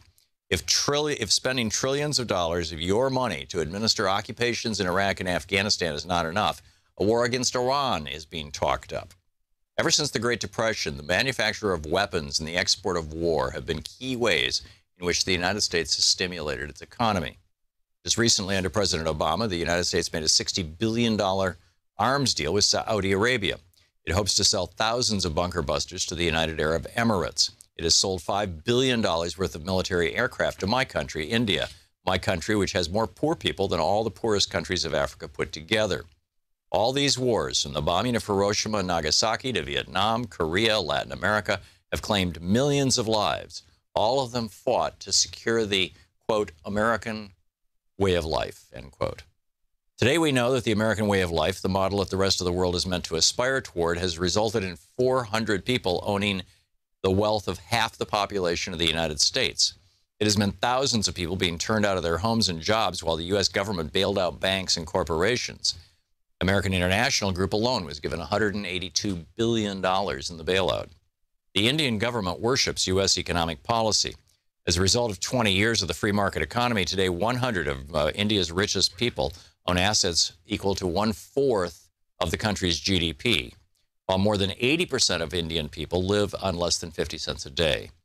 250,000 farmers driven into a spiral of death have committed suicide. We call this progress and now think of ourselves as a superpower. Like you, we are well qualified, we have nuclear bombs and obscene inequality. The good news is that people have had enough and are just not going to take it anymore. The Occupy movement has joined thousands of other resistance movements all over the world in which the poorest of people are standing up and stopping the richest corporations in their tracks. Few of us dreamed that we would see it, the people of the United States on our side, trying to do this in the heart of empire. I don't know how to communicate the enormity of what this means. The 1% say we don't have demands. They don't know, perhaps, that our anger alone would be enough to destroy them. But there are some things, a few pre-revolutionary thoughts I had for us to think about together. We want to put a lid on this system that manufactures inequality. We want to put a cap on the unfettered accumulation of wealth and property by individuals as well as corporations. As capitalists and Liddites, we demand, 1, an end to cross-ownership in business. For example, weapons manufacturers cannot own TV stations. Mining corporations cannot run newspapers. Business houses cannot fund universities. Drug companies cannot control public health funds. 2, Natural resources and essential infrastructure, water supply, electricity, health, and education cannot be privatized. 3, everybody must have a right to shelter, education, and health care. 4, the children of the rich cannot inherit their parents' wealth. This struggle has reawakened our imagination.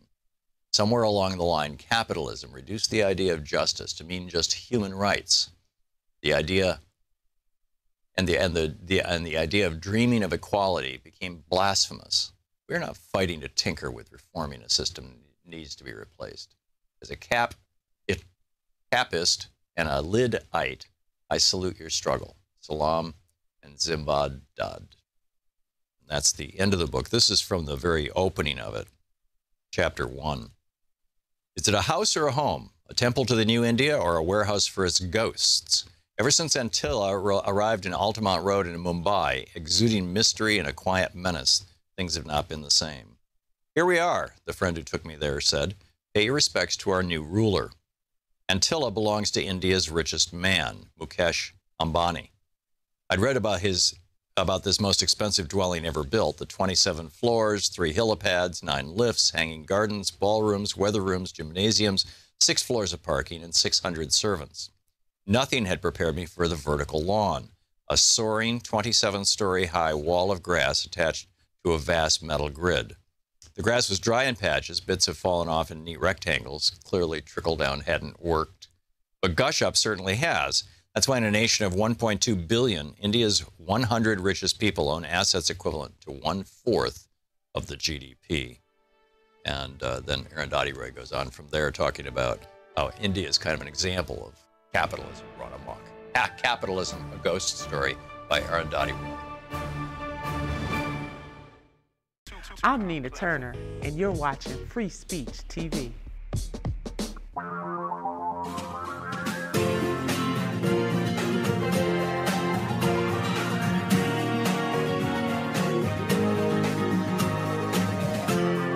This is the Thom Hartmann Program. Welcome back. Thom Hartmann here with you. On the line with us, Dr. John Gartner. He is a psychologist and therapist, former assistant professor of psychiatry at Johns Hopkins Medical School, the author of 2 books, contributing writer to the new book, The Dangerous Case of Donald Trump. 27 psychiatrists and mental health experts assess a president. His previous book, The Hypomanic Edge, the link between a little craziness and a lot of success in America. His website, John Gartner, GARTNER.com. And you can tweet him at John D. Gartner. Dr. Gartner, welcome to the program. Yes, well, thank you for having me. It's great having you with us. You, on the record, have been speaking about Donald Trump's presidency, this piece that Chauncey DeVega wrote in Salon. Trump's presidency may represent the greatest psychiatric disaster in history. Tell us about this. Well, we have a situation right now where the most powerful man in the world, who can actually, at will, you were talking about extinction events before I came on as I was listening. This one human being has the power to make all of human life extinct. Take a minute to let that sink in. Right. And then consider that this person is grossly psychologically disabled. You know, we've been criticized for diagnosing him from afar, but at this point, the people who work with him closely every day, who are the opposite of afar, they are the ones who have the most intimate contact with him. According to this most recent book, but also other reporting, 100% of them, every single person around him, is concerned that he is psychologically unfit and that he is deteriorating, and that he seems to have the impulse control, judgment, and attention span of a child. There seems to be clear evidence of organic deterioration on top of his severe personality disorder, the decrease in his vocabulary, in his capacity for logical thought, even his ability to form a sentence, much less think in sophisticated terms, is not recognizing people that he knows, is having difficulty with motor coordination when trying to drink water, or is slurring his speech. All of these are signs of pre-dementia. So we have someone who, before he became semi-demented or started on the road to dementia, had a malignant overtly narcissistic personality disorder, something that combines narcissism with paranoia, antisocial personality disorder, and sadism, so that he was already a maniacal dictator who was divorced from reality.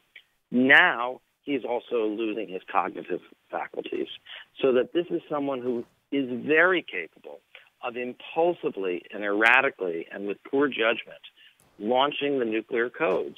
And the law is such that he doesn't need anyone to agree with him. He doesn't need a second key. There's no second key. And so we actually are in the position of having a demented madman having the keys to the nuclear codes. Yeah. If that's not frightening, then you're not paying attention. I agree. The media deals with this by always going back to the Goldwater rule, which, from either the American Psychiatric or Psychological Association, suggesting that mental health professionals should not comment on people that they haven't studied. My experience has been that if you are working with a person in a therapeutic context one-on-one, probably half of the work that you have to do in the first 3 or 4 or 5, sometimes 8 or 10 sessions is getting past the BS of people telling you what they think what they want you to know about them, what they want you to hear about them, which is very often not only not true, but in some cases just leads you down complete rabbit holes. I would say meeting with people face to face, person to person, is vastly overrated.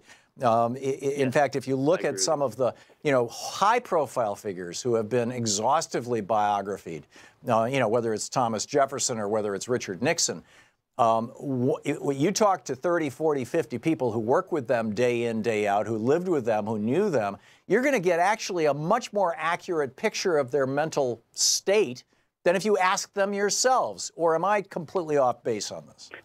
Well, guess what? There are hundreds of studies to show that you are dead on, that the psychiatric interview is the least valid method of diagnosis for exactly the reason that you described. And in 1980, we adopted the DSM, which is based on observable behaviors. All diagnostic criteria are based on observable behaviors. Before then, they were based on psychoanalytic theory. And so we actually have about 1,000 times more information on Donald Trump than I have on most of my patients. I don't follow my patients around all day and observe their behavior directly or observe it on TV. I don't troll their social media. I have the misfortune of having to write a book about his tweets, so I have to read thousands of his tweets. And in psychiatry, we often do interview in what we call informants, people who work with the patient or live with them, who do directly observe their behavior. And quite often informant data is more valid than the data we get from the patient. Well, this Michael Wolff book would be an example of informant data. These are people who live and work with the president every day, and these are the things that they're saying.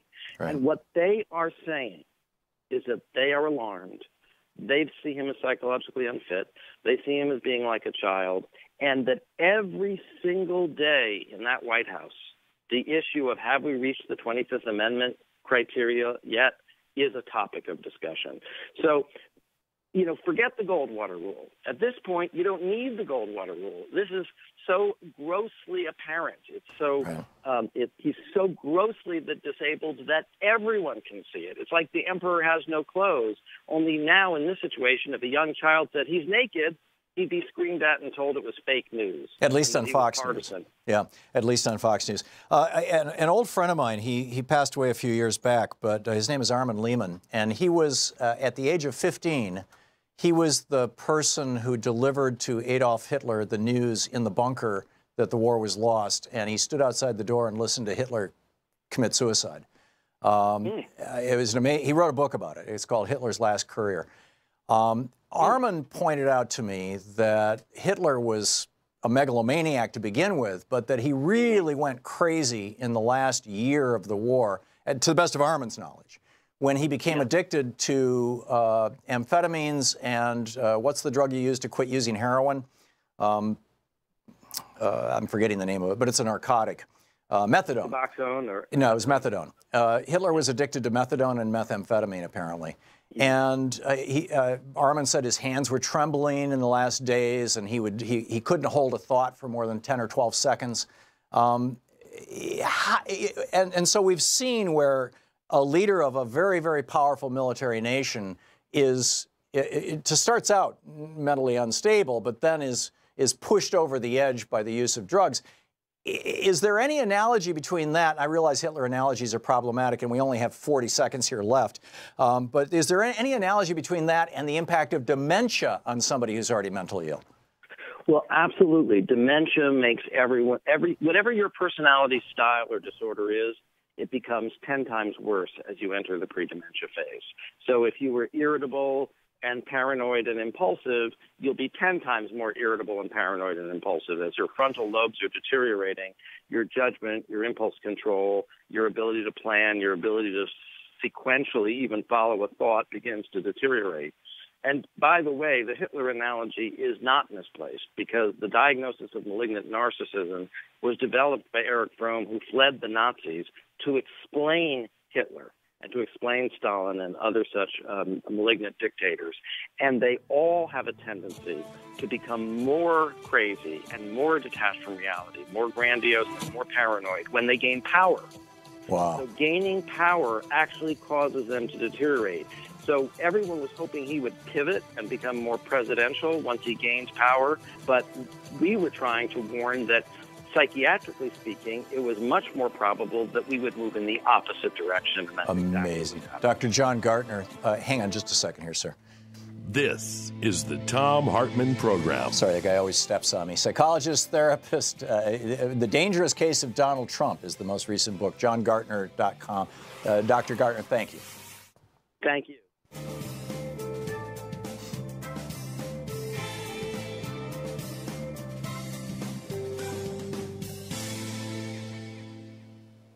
And welcome back. Oh, let's see here. Guy in Falls City, Washington. Hey, Guy, what's on your mind? Yeah, Tom, I really appreciated that lesson on psychology you gave earlier in your program. Thank you. The corporate media is using it real well on the public. I think you're right. Did you have a question, Guy? Yeah, the House of Representatives. I've been watching them, the 115th. I've watched watch them make the laws for a year now, and they've set up the groundwork to give the United States away to the corporations. It's a giant fire sale. Sure. Yeah, no, we're being looted. This country is being looted. The looting began in 1981 with Ronald Reagan taking power, January 20th, 1981, and it has literally continued to this day. Tom, I think if you go back to, like you said, the post office, and even further back than that, the railroads. Yeah. You could go on where they just keep a little by little, and the public is getting, it's like the frog. Yeah, no, I think you're absolutely right, Guy. Excuse me, you nailed it. Guy, thank you for the call. Greg in Clarkson, Kentucky. Hey, Greg, what's on your mind today? Yeah, I was calling in. I think the Democrats ought to run full bore on the pot legislation, because I agree. It's up around 60-some%, I think, right now.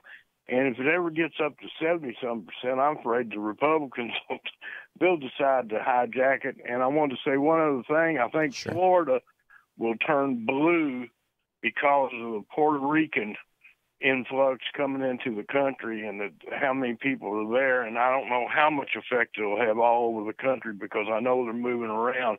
But I know a large amount is staying in Florida, and I believe it'll turn blue and stay blue for a long time. Yeah, the question is, how far in advance do you have to register to vote in Florida? I don't know the answer to this question, but in some states you have to register to vote 6 months, or more before an election. What I haven't seen, I understand what you're saying, Greg, and number one, on marijuana, I completely agree. This is an issue that the Democratic Party should make their own, because people are waking up to the fact that this stuff works better than or not necessarily better than opiates to relieve pain, but for many kinds of pain, it works as well enough that people can stop using opiates. And in fact, we see in Colorado a 6% decline in opiate overdoses and opiate use as a result of the legalization of recreational pot in Colorado. I mean, also, it's also pretty mad. nerve medicine. Yeah. Nerve medicine, too. Yeah. It helps out a lot. Oh, and sleeping pills? I mean, Yeah. I know people, who used to have to use sleeping pills. Now they take a little edible pot at night before they go to sleep, and they sleep the whole night. So yeah, I totally agree with you on that, Greg. And I think that, it's not just popular. It's as a recreational substance, as an alternative to alcohol. It is medicine. And you sort of, it's hard to say that. The alcohol industry tried to say that, hey, have a drink a day and you won't have a heart attack. And the evidence is kind of sketchy. But with pot, the evidence is pretty solid that it actually has some positive benefits. Greg, thank you for the call. We'll be right back.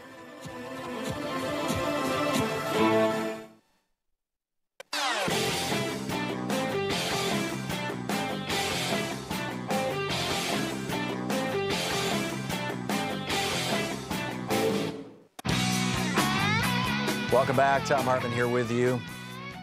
We were just talking with a fellow about the large number, the hundreds of thousands of people who have left Puerto Rico, who have fled Puerto Rico and are now living in Florida. Are they going to turn the state blue? Well, arguably they could. I mean, they're American citizens, right? But how many were able to actually, in the midst of a disaster, bring with them all their paperwork? I mean, you have radical voter suppression going on in Florida, to use Nate's term. It's just, it is, I mean, it's a southern state, right? And it's got a right-wing Republican running it. And so how many of these Puerto Ricans are going to be able to register to vote in Florida? I'm skeptical. Excuse me, I'm skeptical. We will, time will tell. We will see. But Dave in Federal Way, Washington. Hey, Dave, what's on your mind today? Hey, not too much, Tom. Hey, I was listening to everything you said about FDR, and I agree completely. And, there's a lot of enthusiasm about who's going to replace Donald Trump. And what I'm wondering about is, as you said, FDR was wealthy, all right? Yeah. But at the time, like right now, I still don't get the sense that the majority of Americans see people that are jobless as being without fault, if you understand. I absolutely understand. Yeah. Typically, that shift happens as a consequence of a major depression. Yes, and yeah, exactly, and that's what I'm kind of bummed out. Which is what FDR had. Because, yeah, and I'm hoping it doesn't go this far. And my question is simply this: let's say we get a progressive populist that happens to be wealthy like FDR, all right, and very charismatic like FDR. Right. How do we counter the Republicans or the conservatives from saying, look, this person's a fraud because they benefited off our Reaganomics and all our programs? Right. How do we counter that? Oh, by saying, by having that person say, yes, I benefited from those programs, and frankly, I and my class shouldn't have. This is the message that Tom Steyer is putting out right now. I mean, you want a wealthy, you want a billionaire who actually has progressive politics? Look at Tom Steyer. Now, I don't know all the details of all his politics. I would love to get him on this show and have a conversation about it. But he can't be the only one out there.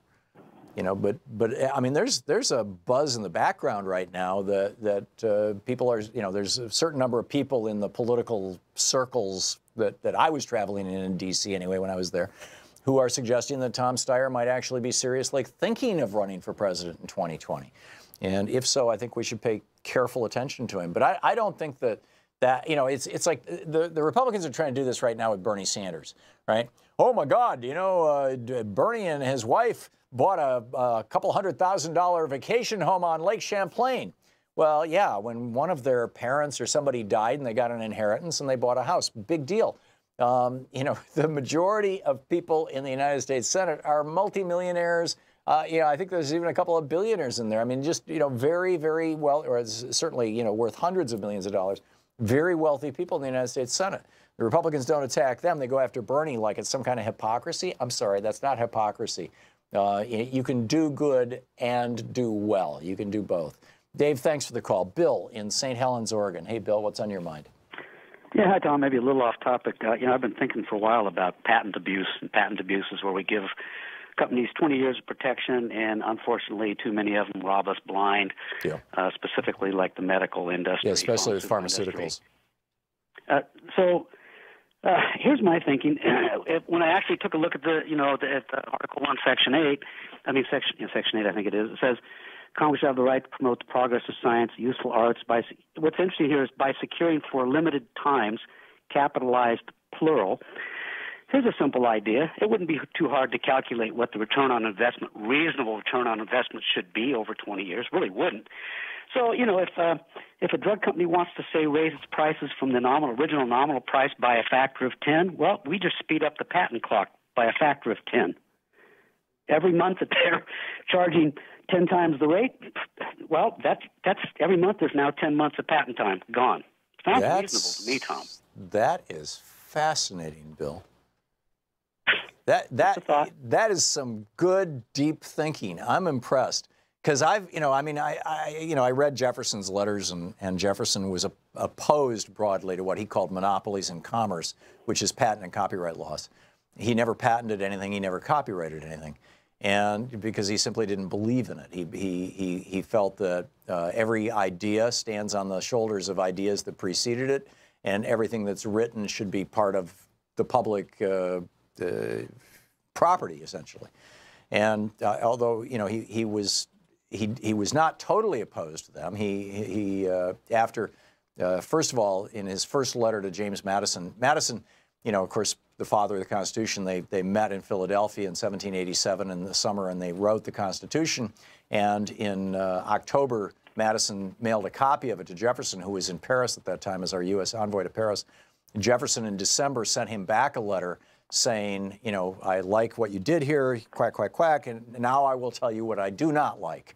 And he says he wants an absolute Bill of Rights, and he wants that Bill of Rights to include a ban on monopolies in commerce. And that, but by the time the Constitution was passed and everything, and by the time Jefferson became president in 1800, he had come around to saying, well, maybe we should have patents and trademarks for up to 3 years. So I wouldn't have a problem with 3 years. And I say this as a guy who gets some of my income as a consequence of copyrights. I mean, every time one of my books is sold that's more than 3 years old, I'm the only guy who can get the money from it. I have no problem with saying at the end of 3 years it becomes public domain. It's not mine anymore. But yeah. Do you realize if Einstein had copyrighted the theory of relativity, assuming he could, it would be 70 years after his death before anybody could use it without paying him a royalty or some kind of commission or some kind of permission. I think it would be 20. If he died in 55, 70 years, it would be 2025 before his copyright on the theory of relativity would fall out. Weird stuff I think about. I'm sorry. That's amazing. Bill, I love your idea that the term for your patent declines as you extract more profitabilities from that government monopoly, which is what a patent is. Bill, thanks for the call. Thanks for listening to WCPT. We'll be right back. You're listening to the Thom Hartmann Program. Call 202-808-9925. Back with more of your calls in just a moment.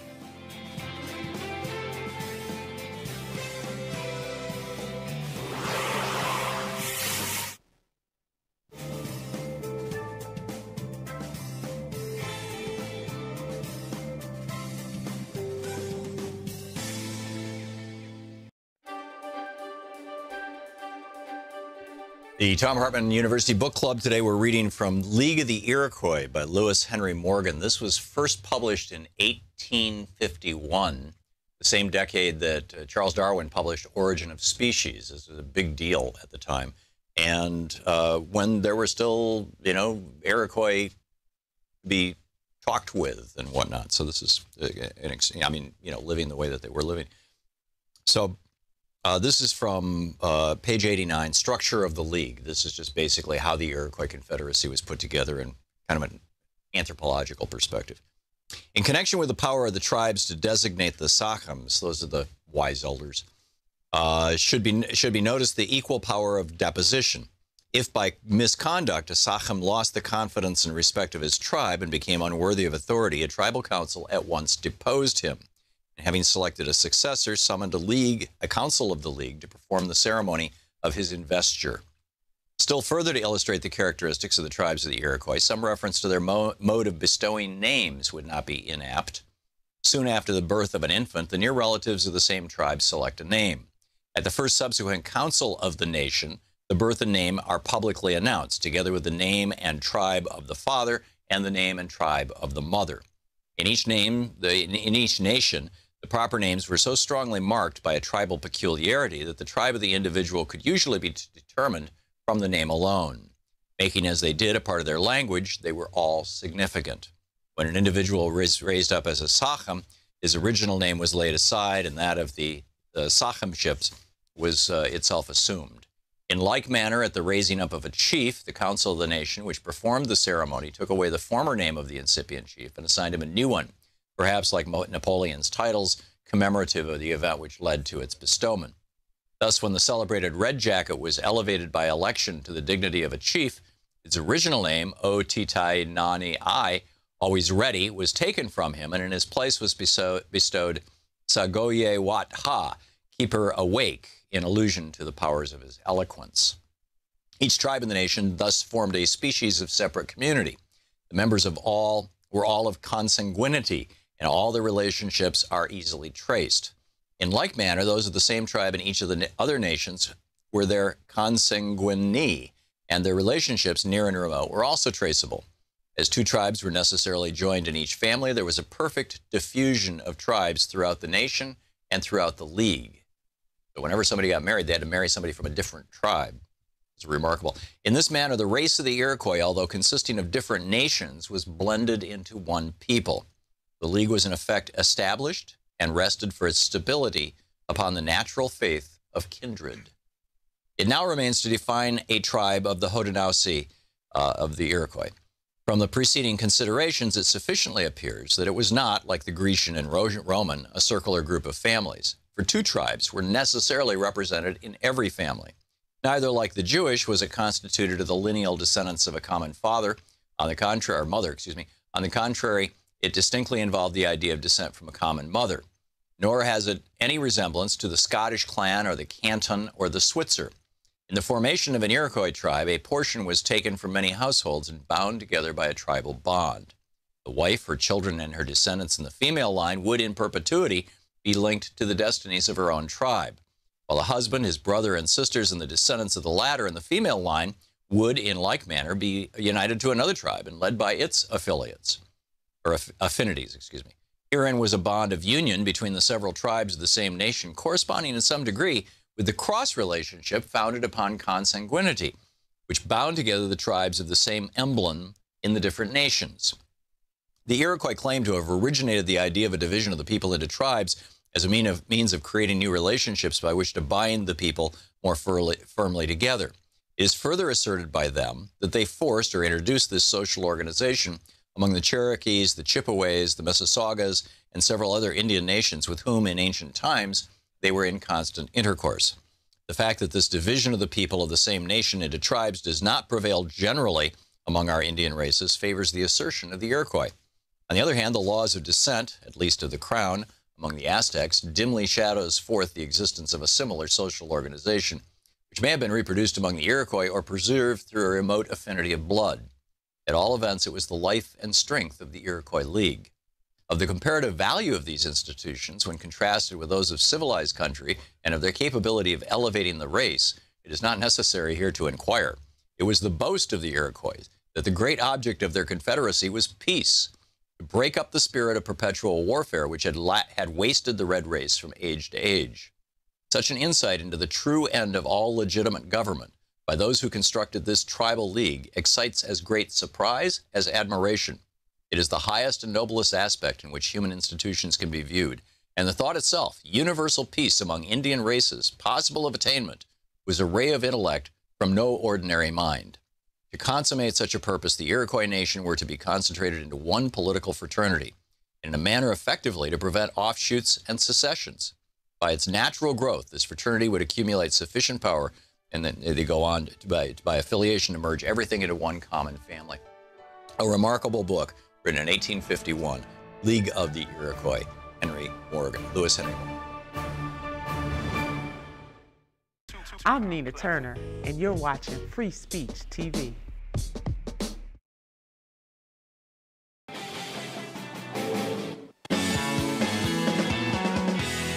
Welcome back. Welcome back. Welcome back.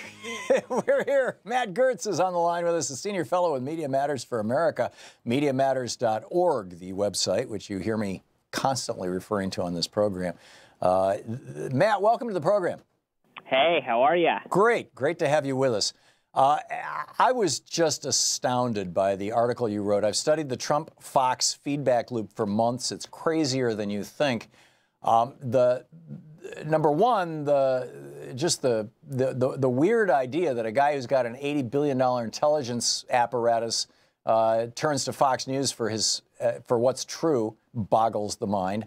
But beyond that, how is it that it took a whole year for America to figure out that Trump was just live tweeting Fox and Friends every day?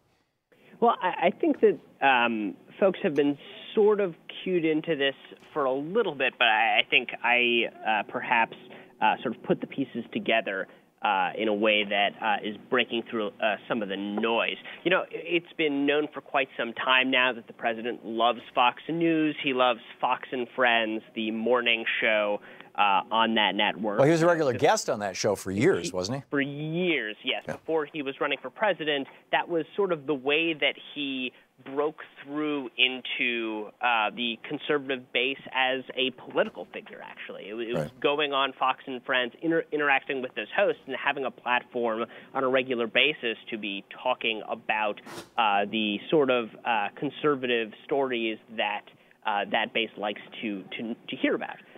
And so there had been, I think, at CNN and a couple of other places, sort of repositories of tweets in which Trump appeared to be making some sort of commentary on particular cable news programs. There have been times when he has sort of tagged particular shows.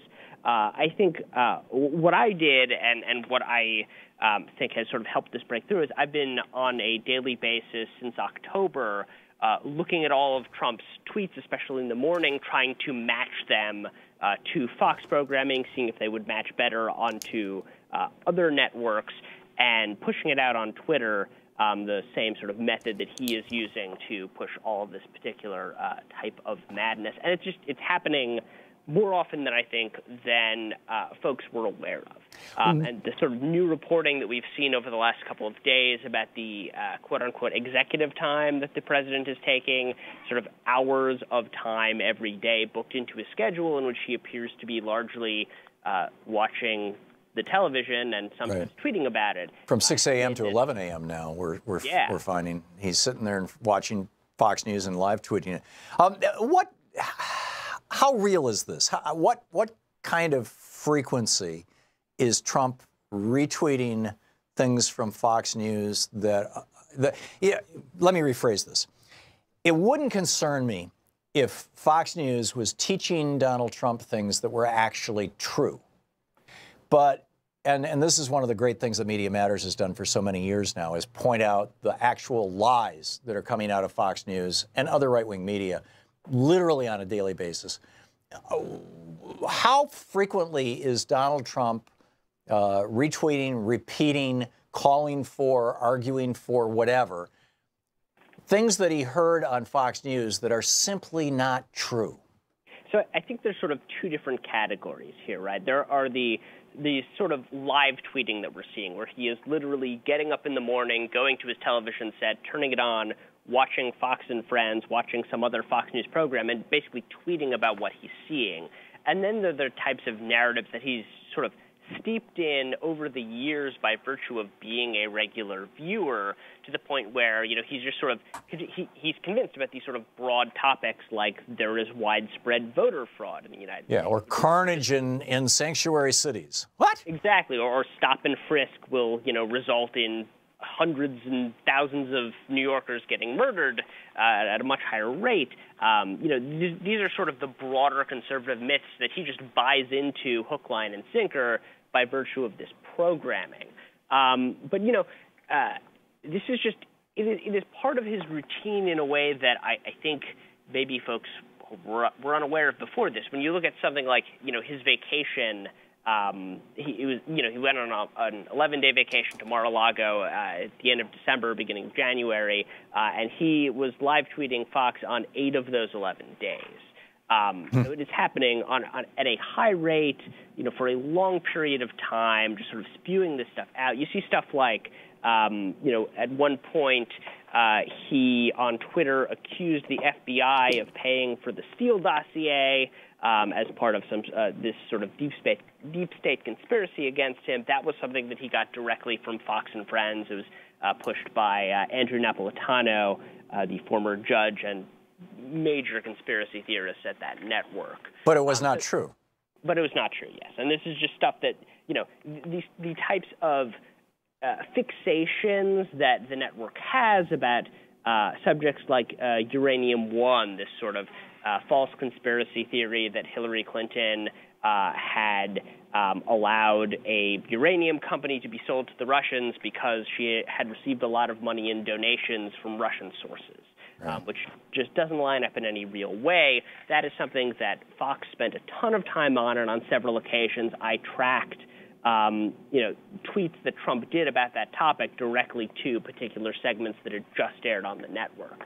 So and this is a sort of a feedback loop, right? Because he is tweeting what he sees on Fox, and because the rest of the press is following whatever the president does, as they should, these are public statements from the president of the United States, all the rest of the press ends up reporting on whatever Fox's fixations are, their sort of conservative obsessions. Right. And I think that sort of gets the entire media discussion away from important policy topics that Americans really need to know about. So Fox has largely replaced Drudge as the first source of information for a lot of reporters on what is actually of consequence and important in the news every day. Except they don't necessarily know it, right? Before That's right. I was doing this sort of research, a lot of reporters were just assuming that they were seeing that the president was the one sort of calling the shots about what the national discourse was. And now it turns out, well, he's just sort of responding to what he's seeing on Fox News. They're the ones that are actually sort of taking the lead. So, I get it that partisans in the media, Hannity, for example, Limbaugh, these guys, may feel that it's so important that their party hold power that they're willing to stretch the truth or stoke a little phony outrage, push stuff, uranium-1, Pizzagate, whatever it may be. I get that, but, and it's not a good or healthy thing, I would argue, and we try not to do that on this program. And I think, frankly, one of the things that largely distinguishes left-wing media from right-wing media is that we aggressively try to operate in a fact-based sphere. But I'm wondering if it has sunk in to Rupert Murdoch that he has created a hyper-partisan network, which may work to the benefit of a political party in terms of holding money and power, but is now actually not just influencing voters, it is influencing the President of the United States and many members of his political party who clearly, I get these guys on, these Republican members of Congress on this program, and they start talking about the conspiracy theory du jour from Fox, and literally half the time, I don't know what they're talking about. They're naming names of people who I don't recognize, who were like some guy in the uranium-1 deal or something, and like, this is the most consequential thing ever. Does Rupert Murdoch have any concern that he is basically reprogramming the politics of a country in a way that might be insanely destructive? Or is this simply an extension of what he did in the UK? Yeah, I don't know, but to be honest with you, Rupert Murdoch is made out like a bandit from this administration. If you look at the sort of policy coming out of the FCC, where they've taken several steps that have allowed Murdoch and other moguls like him to sort of expand their media holdings, if you look at this deal with Disney that he's trying to do, in which he would sell a lot of 21st Century Fox assets, like the movie studio. He needs the Justice Department to be able to sign off on that and prevent antitrust lawsuits from happening there. He is doing extremely well in this administration. There was a time early in the campaign where there was a divide at Fox News between Rupert Murdoch and at some point Roger Ailes about the direction of the party. But I think that is basically over at this point. Murdoch has turned his network into a propaganda apparatus for the President of the United States. He does not appear to show any real qualms about it. He is being rewarded handsomely for his efforts. He, for all intents and purposes, is getting what he paid for, what his... Except that unlike Trump, his sons, where Don Jr. is probably more right-wing than Donald, Lachlan and James are a little more middle of the road. We just have 20 seconds left. Do you think that when Rupert goes, that Fox News will change? I don't know. They're businessmen, and the Fox is not only an incredibly powerful political actor; it's also very lucrative. This stuff sells. Yeah, well, and that's a challenge. That it's.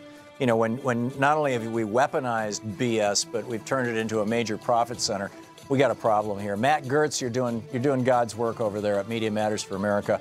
MediaMatters.org is the website. You can tweet Matt at MattGertz. Matt, thanks so much for being with us today. Thanks for having me. And let me again recommend Matt's article. It's titled, "I've studied the Trump-Fox feedback loop for months. It's crazier than you think." We'll be back. You're listening to Thom Hartmann. Visit ThomHartmann.com for audio and video archives. Back with more of the news of the day and your calls right after this.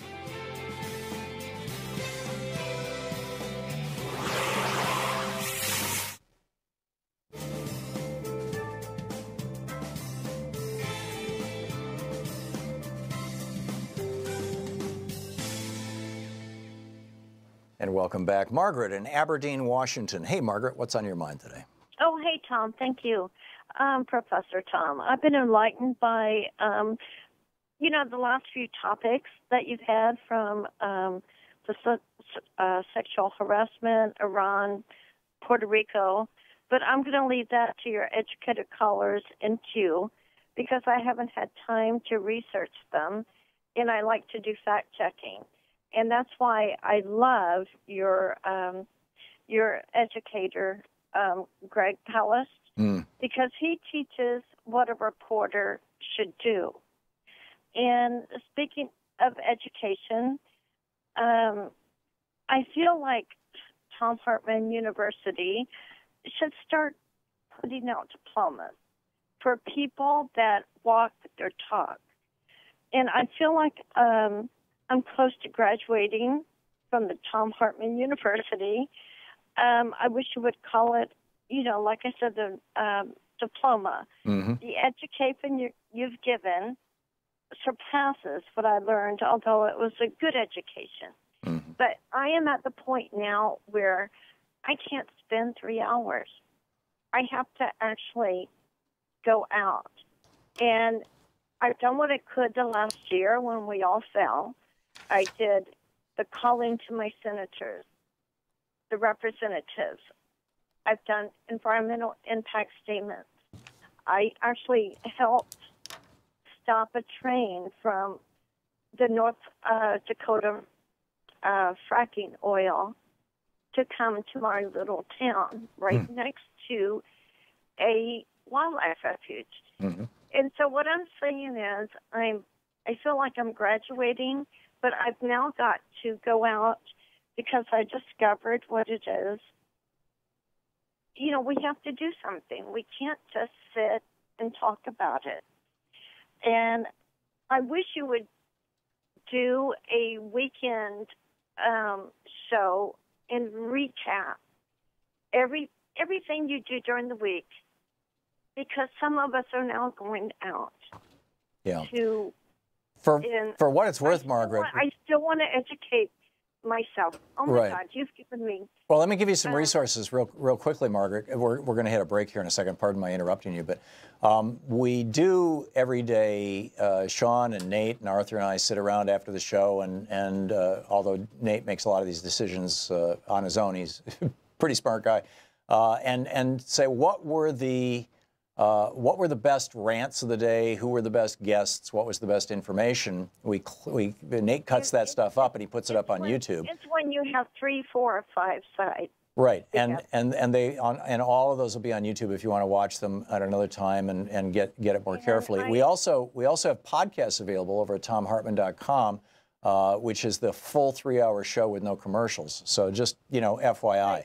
You know what I'm asking is people that are now leaving that don't have time. No, I get that. I'm not going to do a weekend show though, Margaret. But I will Or one show a week, or we know we can tape it, or we know that it will be available. Yeah, but the university thing is interesting. Let me kick this around with Louise. I know one other talk show host who's doing something similar to that, and it's not a.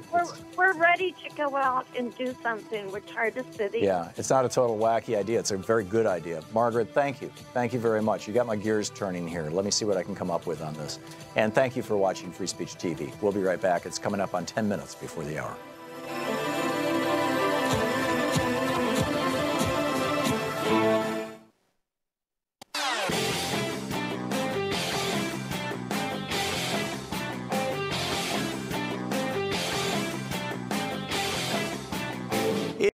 This year's election results have generated fear, sadness, and despair. In the days and months ahead, our democracy may face a crisis of historic proportions. But there is good news. There is good news. There is good news. Thousands of people are stepping forward in solidarity, resistance, and resolve.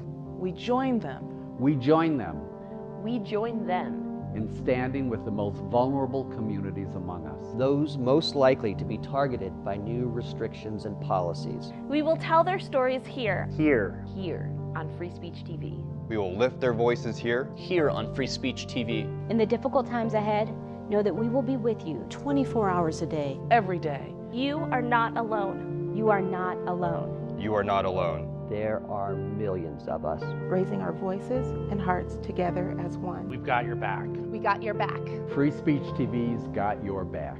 The revolution is in progress.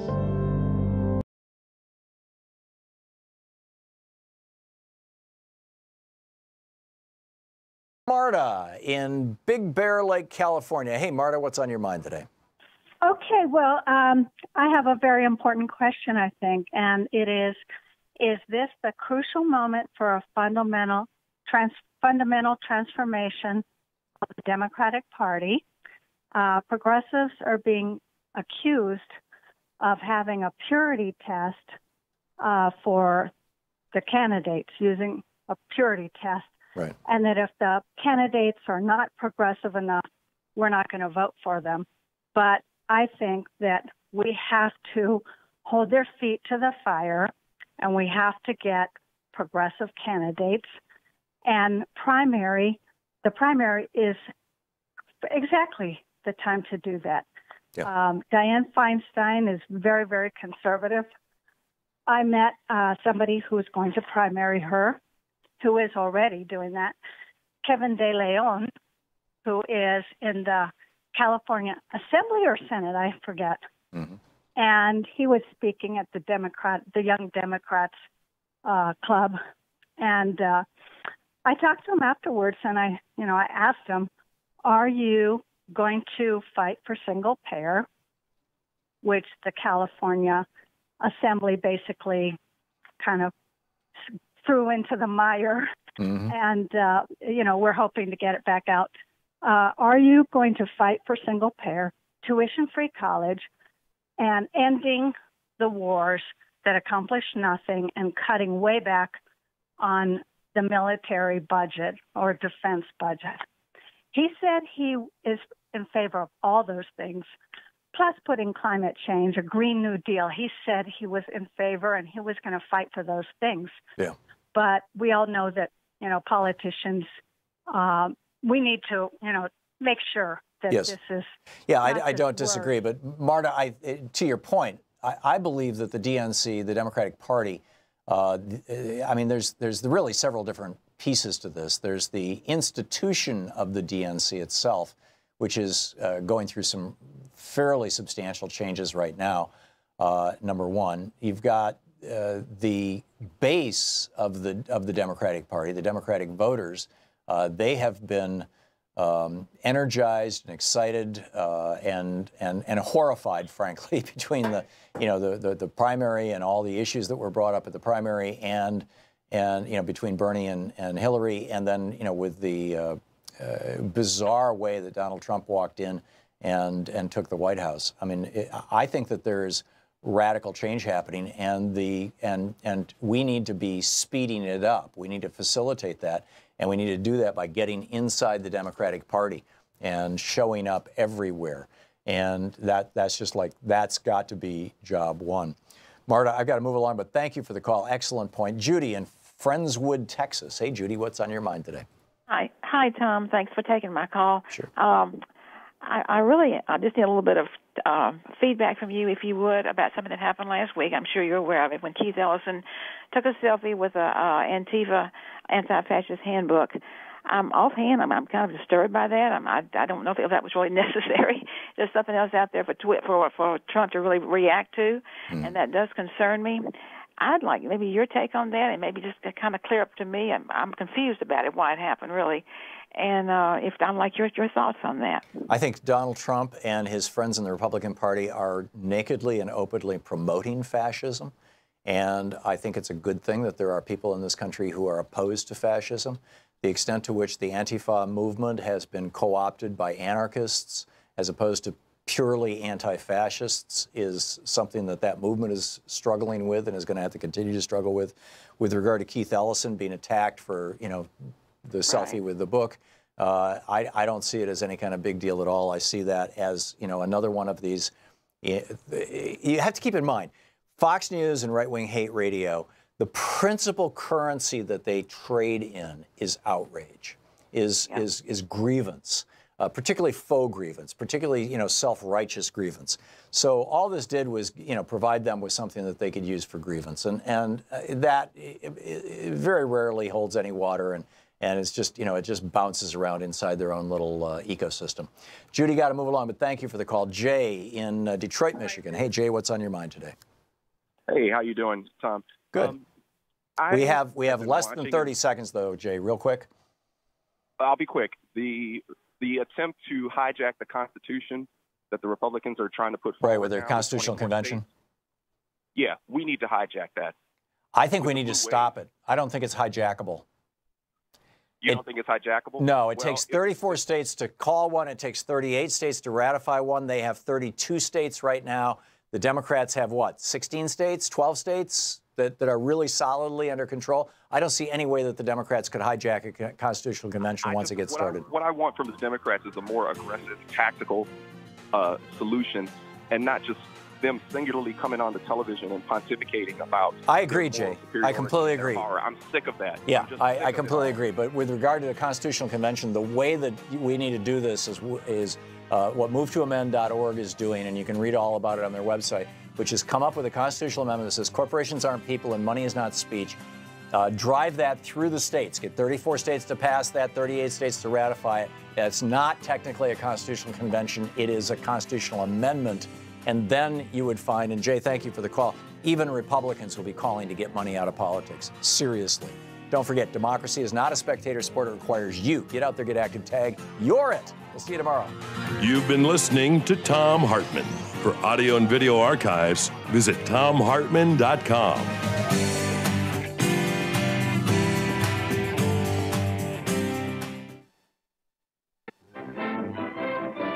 The Thom Hartmann Program is brought to you in part by the Aiden Forecast, an investment newsletter with weekly updates of leading market indicators and a monthly deep dive into what the details of the economy and the markets mean for investors and retirees. On the web at aidenmarkets.com. Wines have some of the highest pesticide levels in our food chain. This hour brought to you by ecowine.com. Pesticide-free wines, organic wines, imported from France by the Organic Wine Company, ecowine.com.